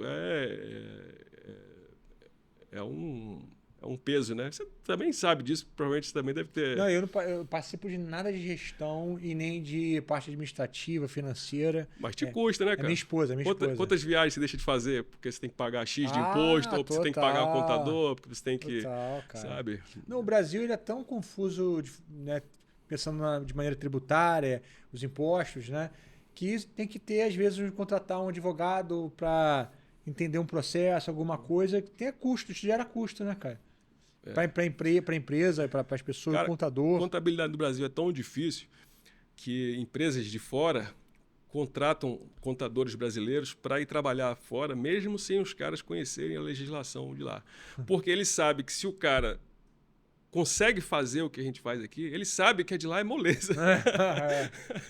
Então ele sabe que o cara vai resolver fácil, sabe? E é um pouco isso, né, cara? Então tem essa questão burocrática para quem passou desse estágio, né, do MEI, etc. e tal. Tem essa questão da demanda, que não é uma demanda constante, né? O cara que ele cria uma marca de handmade, sei lá, nos Estados Unidos, quando ele faz um anúncio, ele está anunciando para o mundo inteiro. Sim. Às vezes ele nem é tão grande quanto a gente imagina daqui, né? Mas só pelo fato dele ser de lá, ele já gera uma credibilidade nessa coisa do que eu estava falando do marketing de autoridade, né? Ah, quem usa? É o Andy Timmons que usa. Ah, quem usa? É o Phil X, que toca com Bon Jovi, que usa. Ah, quem usa? Então, muitas marcas de boutique lá fora são um pouco assim, né? Os caras caem na mão de determinados gurus, né, da guitarra, que eles têm essa credibilidade espalhada pelo mundo inteiro. E aqui é exatamente o contrário, né? A gente é consumidor dessa informação, né? Dessa referência que vem de lá de fora, né? Então o trabalho é dobrado. Eu estava vendo, eu não lembro agora, um podcast, o cara falando que o artista brasileiro ele tem que se provar todo ano. Então, tipo, o Lulu Santos, o Djavan, o Caetano Veloso, não basta ele ter feito, sei lá, quantos CDs e ter ganhado quantos Grammys, não sei o quê. Todo ano ele tem que continuar provando que ele é o bambambam para ele conseguir continuar tendo respeito. O Stevie Wonder, ele já fez o que ele já fez, todo mundo admira o Stevie Wonder. Ninguém questiona a autoridade, ou a qualidade, ou a inteligência, ou o talento do Stevie Wonder. Mas o artista brasileiro é um pouco assim, né? O tempo todo é questionado pelo público. E pra gente que é handmade, é um pouco assim também, né, cara? Você não fez um e acabou. Todo mês, todo ano, você tem que tá ali, tem que estar evoluindo, tem que estar estudando. Mas quando vejo isso, eu não vejo isso de um olhar de ai meu Deus, poxa, a minha vida é difícil. Eu entendo que, olha, a vida é assim, o que eu vou fazer para conseguir... a mesma coisa você, né? Você sabe que tem essas dificuldades todas aqui, você montou a sua escola, começou pequeno, gravando vídeo no seu quarto, DVD, depois YouTube, depois montou a escola, etc. e tal, e esse mercado foi difícil para você, igual foi difícil para um monte de gente, mas, cara, você montou sua estrutura e você montou ali sua estratégia, foi trabalhando, você sabe que você vai trabalhar dobrado, mas, cara... É o que temos para hoje. Não vai esperar o país, a mentalidade, não sei o quê. Tem que correr atrás. E vamos nessa, sacou? Uma coisa que você falou lá no início, cara. Você olha e fala, poxa, tá difícil aqui, mas eu poderia estar lá fazendo algo que eu não acredito que era lá do teu concurso, né? E não tô menosprezando, cara, né? Obviamente tem concursos ótimos que a pessoa tá feliz lá dentro. E eu penso a mesma coisa, cara. Tem todas essas dificuldades na música, de vez em quando... Eu penso assim, cara, mas o que eu iria fazer da minha vida, né, cara? Eu passei 30 quantos anos que eu toco? 34 anos que eu toco meu instrumento. Pô, cara, pra eu ser bom em alguma outra coisa na minha vida, eu tô ferrado, não tem como. Eu investi muito tempo nisso, né, cara? Eu sou apaixonado por equipamento, né? Hoje eu tenho a oportunidade de ter guitarras e amps que, quando eu era criança, eu nunca sonhei que eu ia ter, né? Eu era adolescente, eu estudava do lado da Foxtrot, que é uma loja de música lá em Salvador, e lá tinha um SG igual do Angus Young, né? Que todo mundo ia lá tocar, a guitarra nem era nova, já tava com toda, que hoje a gente chama de Helic, né? E, cara, a gente saía no recreio pra ir lá ver a SG, né, cara? E, cara, hoje, às vezes eu tenho que virar à noite tocando alto num Friedman, sabe? O que é melhor, fazer isso ou, sabe, voltar pro banco ou, sabe, criar uma empresa de consultoria para fazer desenvolvimento de negócio, entendeu? Então, assim, tem custos, mas, cara, é um sofrimento muito mais prazeroso, sabe? É uma disciplina muito menos árdua, vamos dizer assim, sabe? Então, eu enxergo, na verdade, como um privilegiado, né, cara? Obviamente que a gente tem nossas dificuldades e chatices do dia a dia, mas, cara, que astral, né? Você poder... você chega lá, cara, a guitarra que você sonhou desde criança, não dá mais vontade de tocar? Dá. Pô, o que é melhor, isso ou passar 2 horas no ônibus para ir, sabe? Então, eu acho que a gente tem que olhar por essa ótica, assim, pra gente seguir nessa caminhada, assim, né, cara?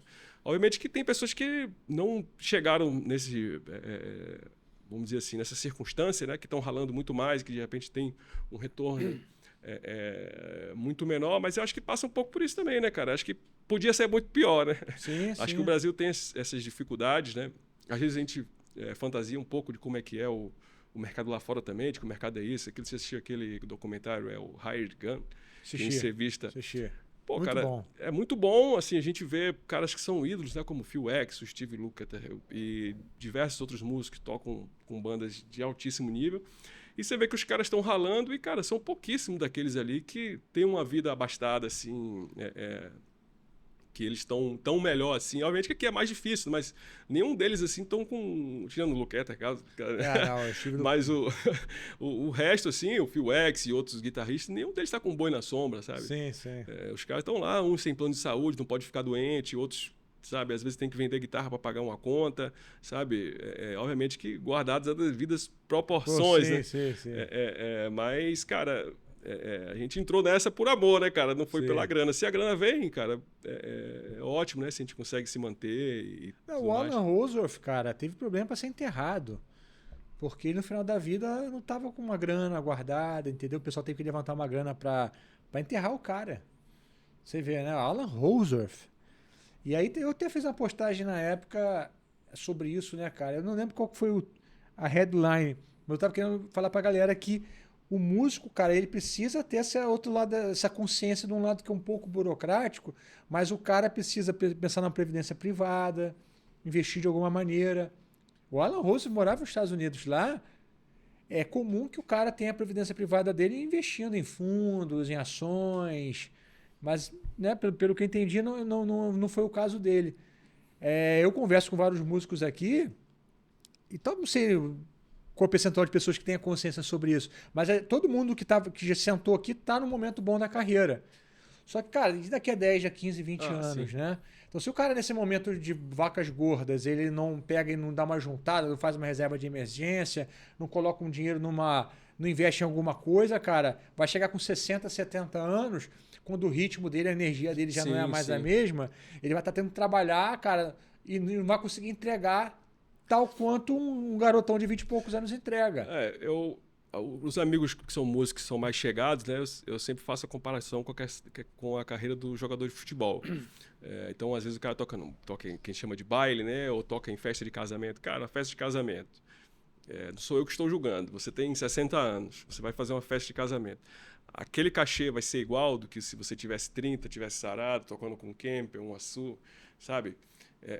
O cachê que aquela pessoa vai querer te pagar não é igual, não vai ser igual, sabe? Não sou eu que estou dizendo isso. O mercado é assim, o mercado é preconceituoso e a chance disso mudar é muito pequena. Você está preparado para essa realidade? Uhum. Sabe? Então, por exemplo, os instrumentos que eu compro, os amplificadores e os equipamentos todos eu comprei abaixo do preço de mercado e todos têm algum retorno de alguma forma para minha empresa, seja para fazer um vídeo comparativo, seja para eu aprender mais sobre aquilo. Sim. Ou seja, eu não vou perder nada com aquilo ali, sabe? Então, vamos supor, o cara toca o cachê do cara em bar é R$350, cara. Ele não pode comprar um Açu de 20, 30 mil reais para tocar ali, por uma questão de risco, certo? Sim. E aquele dinheiro parado, certo? Se ele trata aquilo como a renda principal dele, não é uma coisa que ele está fazendo de fim de semana, etc. e tal, isso representa um risco. E se ele for roubado, alguma coisa assim, cara, ninguém vai poder fazer nada. E no Brasil, principalmente, de uns anos para cá, tudo que é atrelado a serviços e bens básicos, como moradia, saúde, escola, cresce muito mais do que a nossa renda. Então, a tendência é que quando você tenha 60 anos, 70 anos, seu plano de saúde vai custar, hoje que custa 2 mil, né, para um idoso de 60 anos, quando você tiver 60 anos, daqui a 15, 20, 30 anos, vai custar muito mais. Sim. E vai crescer, esse valor vai crescer mais do que a sua renda. Você está preparado para isso? Sabe? É realmente difícil, complicado e é uma resposta... muitas pessoas, às vezes, não conseguem nem pagar as contas do mês, né? Sim. Mas é preciso ter a consciência, né, de que se... essa situação positiva chegar, né? Você, vou fazer uma turnê com fulano. Cara, vai fazer uma reserva, pô, de repente compra uma casa, ou junta aquela grana, ou investe em alguma coisa, ou cria seu curso online. Mas a gente fala, não vou criar curso online porque daqui a pouco eu vou virar coach de não sei o quê. Uhum. Fala, cara, meu irmão, faz parte, cara. Tipo, hoje você tem um Pix, você precisa criar uma forma de renda passiva. Como é que vai ser isso? Sim. Não, eu também entendo o seguinte, cara, às vezes o cara não é vocacionado a ensinar, ele não precisa necessariamente ensinar, mas ele pode ter algum outro tipo de produto que ele venda. Né? Qualquer tipo, um souvenir, um um momento com ele, que ele tem uma consultoria, sei lá, cara, ele pode fazer qualquer tipo de renda extra, pode ser uma renda passiva ou não. Eu acho que o problema do cara é depender de telefonema, cara. Isso é complicado. Pô, cara, eu sou um músico competente pra caraca. O produtor me ligou 2 anos de estrada. Pô, acabou a turnê, você não foi nem avisado, tá sem gig. Tá bom, vou ficar esperando aqui algum cara me ligar. Aí é complicado. Tem um camarada que eu admiro pra caramba, inclusive é meu amigo, é o Cassini, né? O Cassini, ele tocava com o Jota Quest, e eu fico brincando que ele era sideman do Jota Quest, e hoje eu fico brincando que o PJ toca com ele, não é o contrário. Porque ele que tocava com o Jota Quest, e agora ele faz gig direto com o PJ, e às vezes ele nem toca mais, né? Ele montou o curso online dele para músicos, depois foi fazer, no caso de empreendedorismo e marketing digital para músicos, né? Depois começou a dar certo, começou a dar resultado. Depois ele criou o curso de timbres e agora ele tem outros cursos. E agora ele consegue viver bem só disso. Sim. Ele, pelo menos até onde eu sei, ele nunca teve mal, né? Mas hoje ele tá tranquilo, ele pode decidir.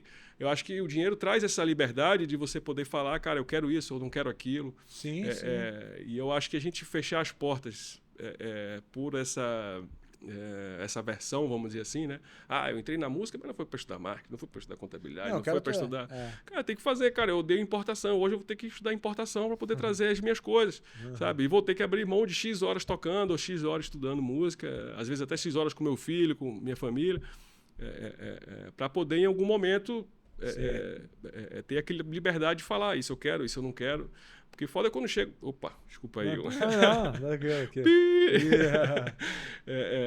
O complicado é quando chega o momento que você não pode mais escolher. Você tem que fazer quando não tem jeito, sabe? Eu acho que isso deve ser o mais frustrante, assim, né? Não, olha, o William Mello que veio aqui, cara, a bateria tá pesadíssima. A gente tava conversando sobre isso. Ele tava fazendo quase 40. Eu falei, cara, você se imagina...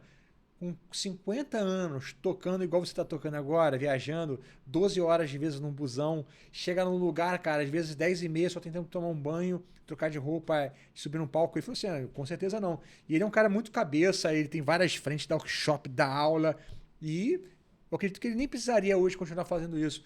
Mas tem gente, cara, o cara às vezes tá com 55, 60 anos, às vezes mais de 60 anos, tem que viajar de ônibus, pô, dorme mal, cara, noites e noites, fim de semana tá sempre tocando em algum lugar. Já no momento, cara, que ele deveria estar com um ritmo diferente, cara. Não dá, às vezes o corpo não aguenta, não corresponde mais, cara. Essa vida de estrada é uma vida muito pesada. Sim, sim. É uma vida de curtição, às vezes, quando você é mais novo. Pô, você tá com 20 e poucos, 30 anos, cara. Você é resenha maneira, você viaja, zoa, conhece um lugar maneiro, come qualquer coisa. Daqui a pouco, o preço vai sendo cobrado, pô. Né? É complicado. A gente tá num meio muito instável, né? E cada um vai se especializando, evoluindo à maneira que as oportunidades vão surgindo e tal. Mas acho que essa mentalidade de criar algo duradouro, algo que não dependa de você, que é uma mentalidade empreendedora. As pessoas não gostam dessa palavra, mas acho que foi difundido de uma maneira muito pejorativa no Brasil, né? Mas essa consciência de você ter que, de alguma forma, administrar esses riscos, que são riscos da vida, né? Ela precisa acontecer, né? Porque a conta vai chegar. A idade vai chegar, a saúde debilitada vai chegar. Mas o americano, ele é muito assim já, cara. Porque pela construção do país, ele já aprende a ter uma visão empreendedora desde muito novo.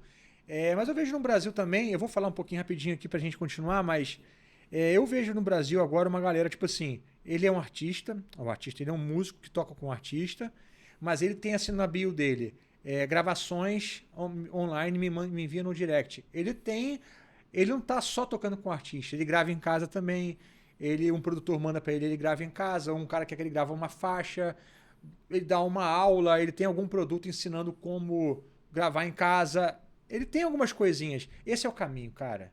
Todo mundo que vai viver de música hoje em dia, pro cara viver bem, ele vai precisar de ter linhas de produto, cara. O principal para mim, o que eu gosto é acompanhar um artista. Vai lá, cara. Mas tem algumas outras coisas que as pessoas possam te acessar e que você possa ter uma correspondência financeira disso. Eu tive uma grande virada de chave para mim quando eu fui estudar na Berkeley, cara, que os grandes professores que eu tive aula, que eu já admirava do Brasil, tipo o Mick Woodrick, eles são grandes didatas, cara, são grandes músicos. eles não estão um ano inteiro viajando, tocando com ninguém, com alguém. A profissão dos caras cara, o meu número 1 é dar aula. Eu tô aqui na Berkeley, eu dou aula particular. Então, o cara dá aula na faculdade, ele dá aula em casa, ele dá aula online, ele tem um método dele. Senta na salinha dele, tem a pilha aqui. Tem um mostruáriozinho com os métodos. Praticamente todos os alunos compram o método. O cara vai comprar o CDzinho dele. Então, ele mesmo ali, cara, de forma meio que amadora, tá ali, bicho. Eu não dependo só disso aqui. Eu continuo tocando, mas eu toco se eu quero. Baixou o ritmo, tá tudo certo. Eu tenho essas outras frentes. Que às vezes ficou um ano sem tocar. E aí, não tem nada, bicho? Não, isso aqui ficou ruim, mas isso aqui tá me mantendo. Isso aqui ficou um pouquinho melhor, isso vai ficar de lado, né? Isso aí tem que ter essa mentalidade, cara. Sim, foi o início da conversa, né? Muita gente reclama que as pessoas não veem o músico como uma profissão, mas o músico lida com a profissão dele de maneira profissional, sabe? Então, muitas pessoas, sim, correm atrás e tal, e batalham, e abrem essas frentes, às vezes dá certo, às vezes não dá. Mas há também essa resistência, né? Acho que acho que o Brasil tem um pouco essa questão de relação de culpa com o dinheiro, né?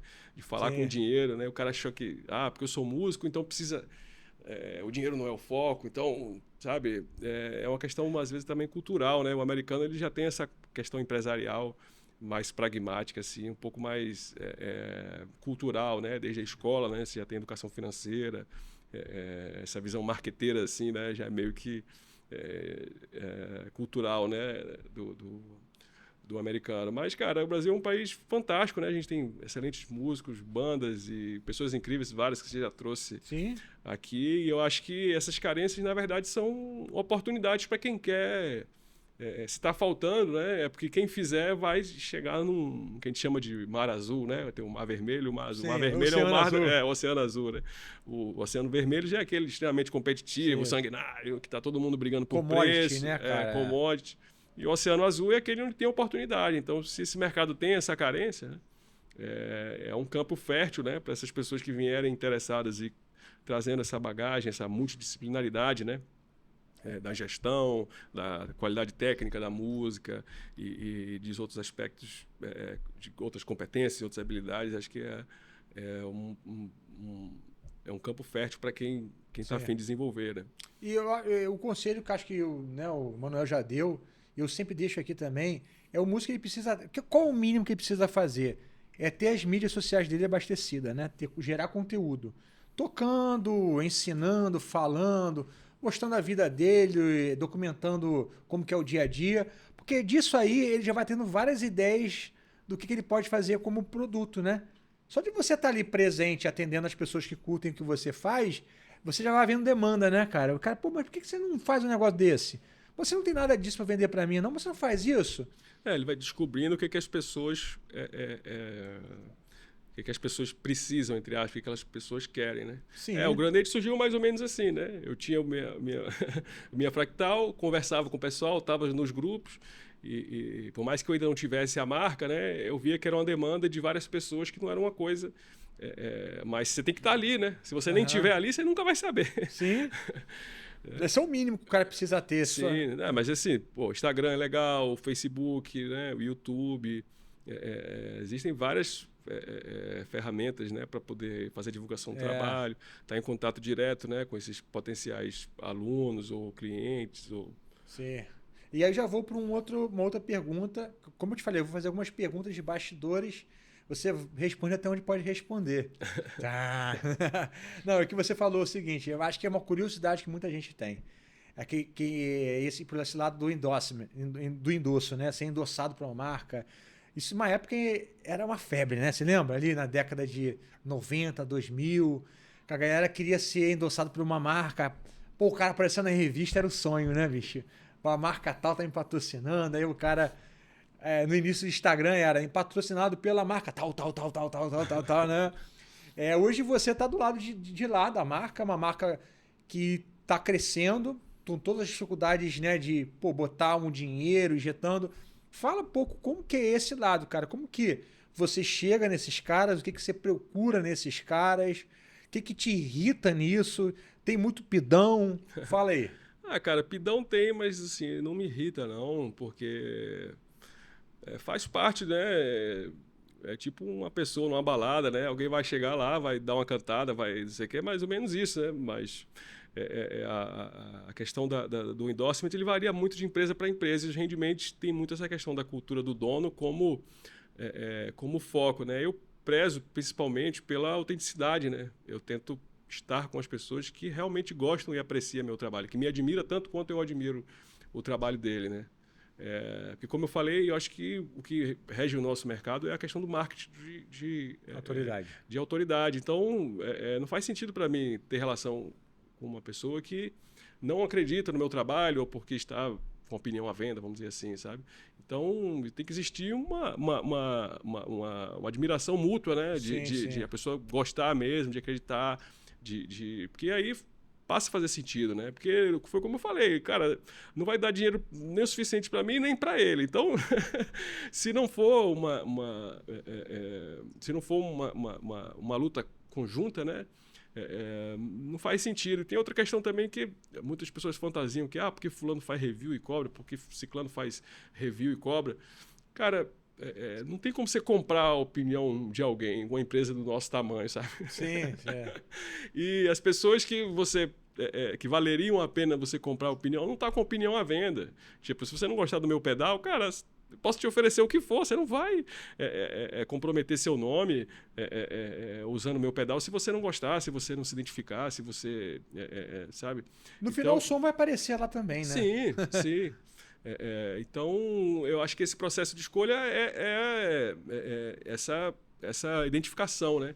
Eu senti que a pessoa realmente gosta, não está pedindo por pedir. Logo que eu comecei a marca, por ter tido essa experiência prévia, eu foquei nas pessoas que eu sabia que podia me dar retorno por uma questão de sustentabilidade financeira mesmo, né? E então, você está com essas pessoas até hoje? Muitas delas, sim. E aí, depois, eu falei, não, agora eu vou poder me dar o luxo de dar presente para meus ídolos. Uhum. Porque muitas das pessoas não tinham trabalho online, não faziam divulgação, ou simplesmente o cara ganhava o pedal e fazia só um stories.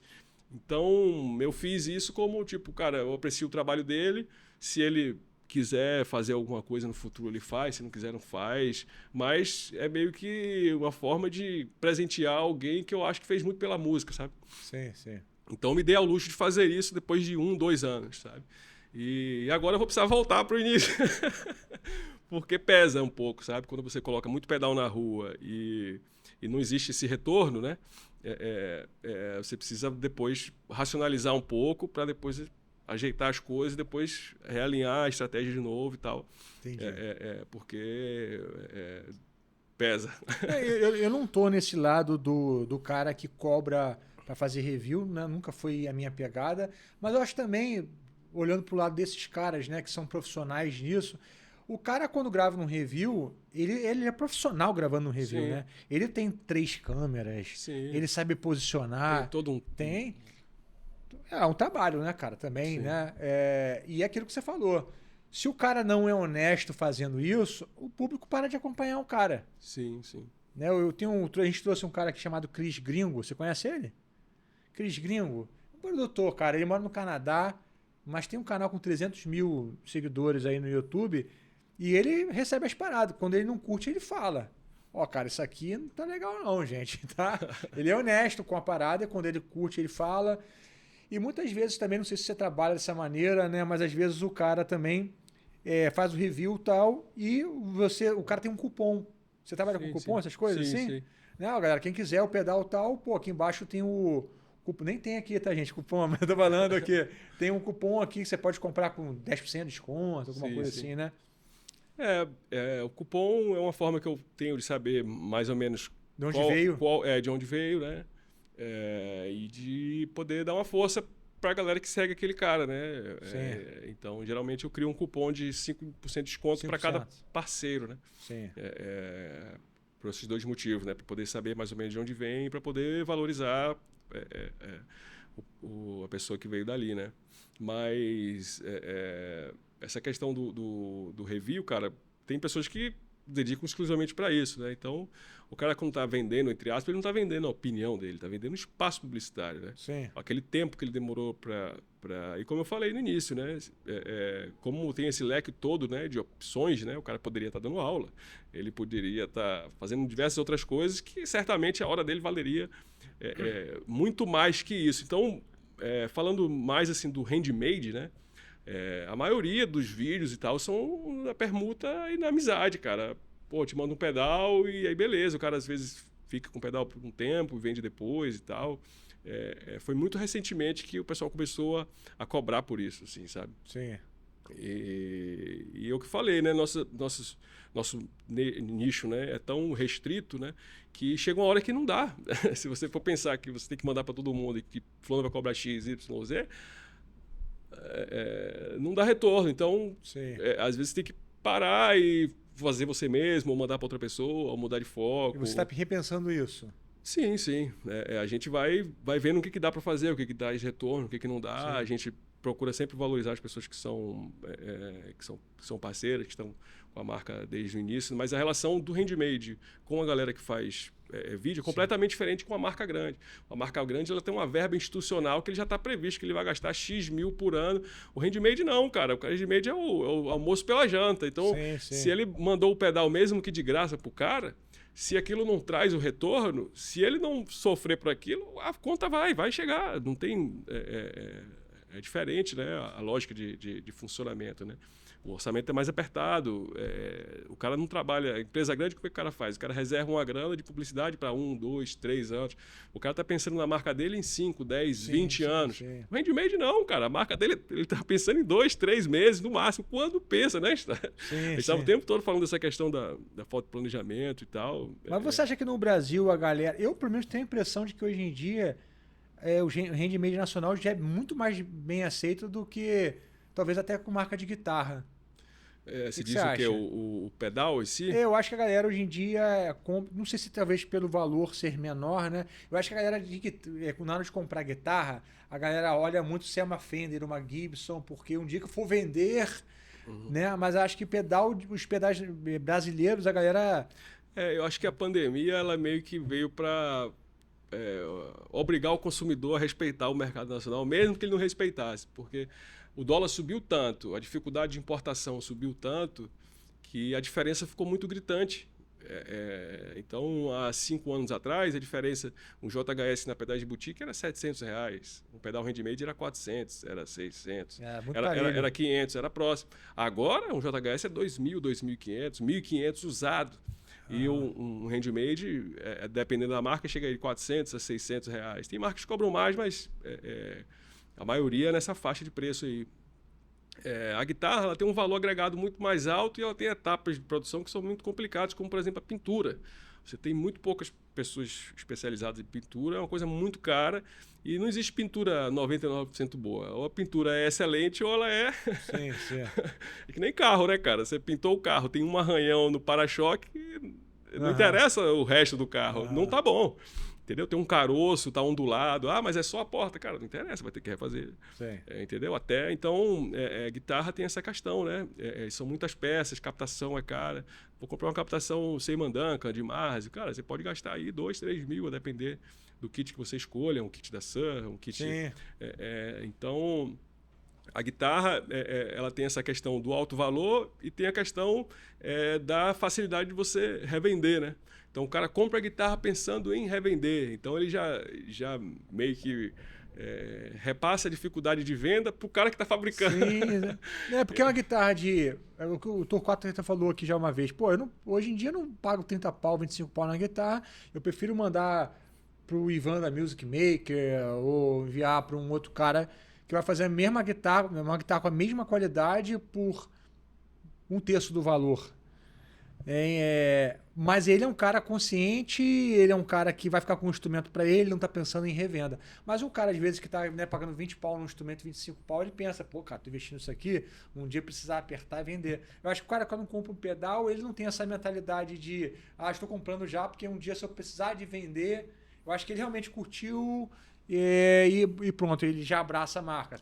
Assim, até existe a mentalidade, mas como o risco é menor, o cara não pondera tanto assim, sabe? Se eu for perder, eu vou perder R$100, R$200. A guitarra já é outra história, né? Sim. A guitarra o cara pode ficar com 10, 13, 15 mil reais parado. Hoje tem marcas rendimento que cobram 20 mil numa guitarra. Então o cara tem que ponderar a facilidade de revenda, porque ele está comprando uma moto. Ele não está comprando mais. Há 6 anos atrás, 10 anos atrás, você comprava uma Fender mexicana por R$3.000 usada, 4.500 na Teodoro. Hoje em dia, uma Fender mexicana usada é na faixa de no mínimo 5 mil, né? O cara torrando assim de graça 4.500. Então, é outra decisão de compra, né? É outra ponderação, né? E R$5.000 no Brasil é muita grana, né, Bi? Cara. Não, e as coisas do nada assim ficaram muito caras no mundo todo, né? Sim. A minha esposa foi no início do ano nos Estados Unidos, eu não fui com ela, mas ela falou assim, cara, você não tem noção, Matheus, como as coisas estão caras no mercado. É 30%, 40% mais caro. E quando a gente fala de inflação a 10%, 12%, às vezes num determinado setor a inflação é muito maior. E às vezes no outro setor é menor e na média fica 10%, 12%. Cara, mas você não tem a pretensão de entrar para fazer AMP? Isso aí não é uma coisa que está no... Cara, amplificador já é outro universo, vamos dizer assim, né? É primo, mas é um primo Não, mas você então não distante. tem essa pretensão assim? Eu gostaria, mas eu precisaria... É uma coisa que a gente precisaria estudar junto, fazer testes, sabe? Ter um desenvolvimento técnico para passar essa segurança que não é o... Você fala AMP valvulado, no caso, né? Sei. Isso é uma coisa que seria de médio para longo prazo, assim, né? E exportar? Com certeza. É o que eu estava falando, como a gente cresceu bem, exportar já era uma coisa que eu queria começar já há 2 anos atrás, mas como a gente cresceu muito bem, foi uma coisa que eu segurei um pouco, porque entra essas questões burocráticas, né? De nota fiscal, de declarações, enfim. Então eu segurei o pé, mas é uma coisa que em breve a gente vai começar a fazer, sim. Eu tenho até que traduzir os manuais, que é só em português. Mas qual que você acha que seria o caminho assim para você adentrar no internacional? Seria através de botar a galera para fazer uns reviews? Botar para vender sim. como, né? Seria o início seria que ser assim, né? Por uma questão de risco, né? Começar com vídeos, né? Ver quais são os artistas que se identificam e que gostam. Eu já conheço algumas pessoas de lá fora. De fora? Mas tem que ser uma coisa que você tem que estar pronto para aquilo, né? Eu ainda não estou pronto para fora, eu estou pronto para aqui para dentro, assim, né? Então vou terminar de azeitar tudo e ajustar tudo para quando esse momento chegar a gente começar a trabalhar com mais força a divulgação lá fora, de repente ter algum dealer, alguma coisa assim. Mas você então, a ideia é continuar crescendo em tamanho também? Cara, eu tenho uma coisa que eu falo sempre pro pessoal, que é o seguinte: na natureza existem 2 estados. Ou você está crescendo ou você está morrendo. Não existe estagnação, sabe? É o fluxo da vida, cara. Então, assim, eu penso em crescimento não como uma ambição de ficar gigante ou nada disso, mas como uma maneira de estar vivo, respirando e evoluindo como pessoa, porque você a empresa que depende de uma pessoa específica, etc. Se você não evolui na sua cabeça, se você não aprende, etc. e tal, você para, mas não existe estagnação, sabe? Existe você vê uma casa parada, ela começa a encher de fungo, de planta, quando você vê, já está tudo quebrado, as paredes estão, sabe? Então, eu vejo o crescimento como uma evolução pessoal, né? Não como uma ambição de, como eu falei, né? A gente não fica rico não, é porque vendendo pedal, né? Porque às vezes o cara, ele está satisfeito em atender a demanda que ele atende hoje. Cara, eu estou satisfeito, mas por uma questão de risco, eu não tenho como ficar parado, porque... Eu mas poderia... não é ficar parado, eu digo assim, Sim, eu não poderia... tendo o triplo do tamanho que você tem, tendo 4 vezes o tamanho que você tem. É outra empresa, né? Outro negócio, né? Seria de outras pessoas, e isso vem com o tempo, né? Mas quem vai me dizer se eu vou poder não ter o triplo do tamanho são os clientes, né? O mercado, né? A gente faz tudo, corre atrás, desenvolve coisa nova, investe em qualidade, investe em pesquisa e desenvolvimento. Eu estou sempre aprendendo, estou estudando eletrônica, estudando gestão, estudando marketing digital e diversas outras coisas. Mas quem vai dizer se eu vou ter 3 vezes o tamanho, 10, 30, ou se eu vou continuar assim a vida toda, São os clientes, mas eu estou sempre trabalhando para a gente se desenvolver, aprender coisas novas, lançar produtos novos, produtos melhores, garantir a qualidade que a gente promete, aprender mais, expandir as possibilidades e oferecer uma coisa bacana por um preço compatível com o nosso mercado, né? É porque a vantagem de você exportar é entrar com preço lá embaixo, né? Sim, porque a gente hoje tem uma posição favorável em relação ao dólar. Ao dólar, mas isso aí meio que vai ser sempre, né, cara? Hoje o dólar está 5,50, né? O dólar alto há 2 anos, 3 anos atrás era R$4. Ah, mas o dólar não volta mais a esse patamar de 4 e pouco, não sei. Aí O pessoal tem um medidor do dólar ideal, você já viu isso? Tem um medidor do quanto que seria o dólar ideal mesmo pelas condições que a gente está vivendo.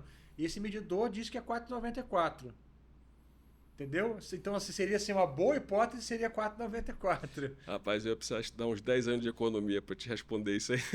Não, mas assim, o mercado diz que o dólar ideal seria isso, né? Já tem um preço assim político, de várias coisas em cima do dólar tá mais caro, né? Os ruídos aí que existem. Mas esse dólar que a gente teve de 3 e pouco, isso aí não volta mais não. O Brasil passou por um período de euforia e de crescimento que a gente parece que não percebeu enquanto estava vivendo ele. E hoje, que a gente está com esse dólar altíssimo, né? A gente está olhando para trás e, poxa, eu era feliz e não sabia. Dólar 1 para 1, PRS a preço de banana ali na barra. Comprei banners de Steve Vai floral com dólar 1 a 1. Que coisa linda, né? O Davi Braz sempre conta essa história, né, na época que tinha ali. Acho que era uma loja na Barra, né? Que ele... Acho que foi uma PRS, uma Les Paul que chegou aqui e tal. Aí ele foi lá, ficou apaixonado pela guitarra e tal. E quando foi ver, o Herbert tinha comprado as duas, né? Aí ele, um show lá, não sei se era Marisa Monte, né? E Paralamas, alguma coisa assim. Aí ele foi brincar com o Herbert. Falou, pô, Herbert, eu fui lá comprar guitarra, não sei o que. Quando vi, não tava mais lá, não sei o que. Os dois deram risada. Aí saiu, né? Passou um tempo assim, chegou lá no camarim, a guitarra lá com o laço lá, o Herbert deu de presente para ele. Mas era essa época aí, né? O tempo áureo de dólar 1 para 1, né? Mas, cara, eu acho que exportação é um caminho natural, né? Entre aspas, né? É uma coisa que a gente vai seguir, mas é outro mercado completamente diferente, né? A gente aprende coisas de como funciona aqui, né? Como é que você faz para crescer, se manter. E quando você vai para fora, é um ambiente completamente novo, né? Parece que é a mesma coisa, mas mas hoje está muito facilitado, cara, pelos gateways de pagamento que existem. Ah, sim, PayPal, Reverb.com. Então, assim, você pode ter, cara, lá um lugarzinho para guardar, cara, 50 pedais, sim. Um estoquezinho pequeno. Lá, entendeu? Cara, se eu quisesse, vamos dizer assim, eu não precisaria fazer absolutamente nada. Os Estados Unidos é outro mundo. Eu faria um Pix, que na verdade seria um Western Union, para uma fábrica, o cara construiria tudo, testaria, mandaria para outro lugar, que já embalaria, que esse cara já mandaria para o cliente, ou seja... Tem essa possibilidade lá? Lá fora existe isso, cara. E vai te entregar exatamente o que você tem aqui? Não exatamente, porque, por exemplo, esse tipo de caixa lá é mais caro. Teria que ser, por exemplo, numa caixa Hammond, que lá é mais barato. Mas isso não muda a qualidade sonora? Não. Em termos de qualidade sonora... Pode ser que seja, a depender, pode ser até... Em termos, não qualidade sonora, mas em termos de qualidade de componentes, pode ser que seja até superior. Mas é outro custo, né? É outra margem, né? Mas tu acha que lá o pedal ficaria mais caro do que aqui? Com certeza. Com certeza. Então, mas você então pode fazer isso. Deixar um estoque teu lá e... Cara... Isso é uma coisa pra frente. Mas aí outras questões, né, de controle de qualidade, de você ter o domínio do seu projeto, né? Aí seu projeto começa a circular, o pessoal começa a abrir, copiar e não sei o quê. E entra outras questões que não serão necessariamente problemas, né? Eu fico dizendo que se chegou ao ponto de algum chinês te copiar é porque você já está ganhando dinheiro suficiente que você não precisa nem se preocupar mais com isso. Mas é uma coisa a se pensar, né? Para o futuro, porque é a forma que as empresas de lá funcionam. A gente aqui, o pessoal monta, né? Peça a peça, solda, encaixa, etc. e tal. Boa parte dos pedais de boutique são SMD, né? As máquinas todas programadas, lotes grandes. E é outra realidade, né, de funcionamento, né? Os caras trabalham com outra escala, vendem para o mundo todo, lote de 1.000, 2.000, 10.000 pedais, né? Isso é um volume, né, que maioria das marcas nunca nem passou pela cabeça aqui no mercado nacional, né? As marcas handmade, né? Então são outras, outra realidade, né? Sim, sim. Então, galera, como eu falo com vocês aqui, eu tô sempre tentando, cara, fazer as perguntas que eu gostaria de fazer de verdade, sabe? Aqui é um bate-papo, cara. Às vezes quando alguém reclama que eu falo demais, alguma coisa, mas aqui, cara, eu chamo as pessoas para conversarem comigo. Eu não tô chamando aqui para forçar uma barra. Não, a conversa que eu gostaria de ter com alguém e é como se a galera que tá ali do outro lado da câmera estivesse sentado aqui com a gente trocando a ideia. Seriam as mesmas perguntas que eu faria. Então são perguntas que às vezes são de uma fase que a pessoa não está vivendo. Às vezes um dia você vai entender porque que eu estou perguntando isso, mas é para que a galera do lado de lá, cara, que vive de música, possa ter ideias. Para quem não vive, entender um pouco do outro lado. E, enfim, cara, eu acho que a gente conseguiu falar bastante coisa.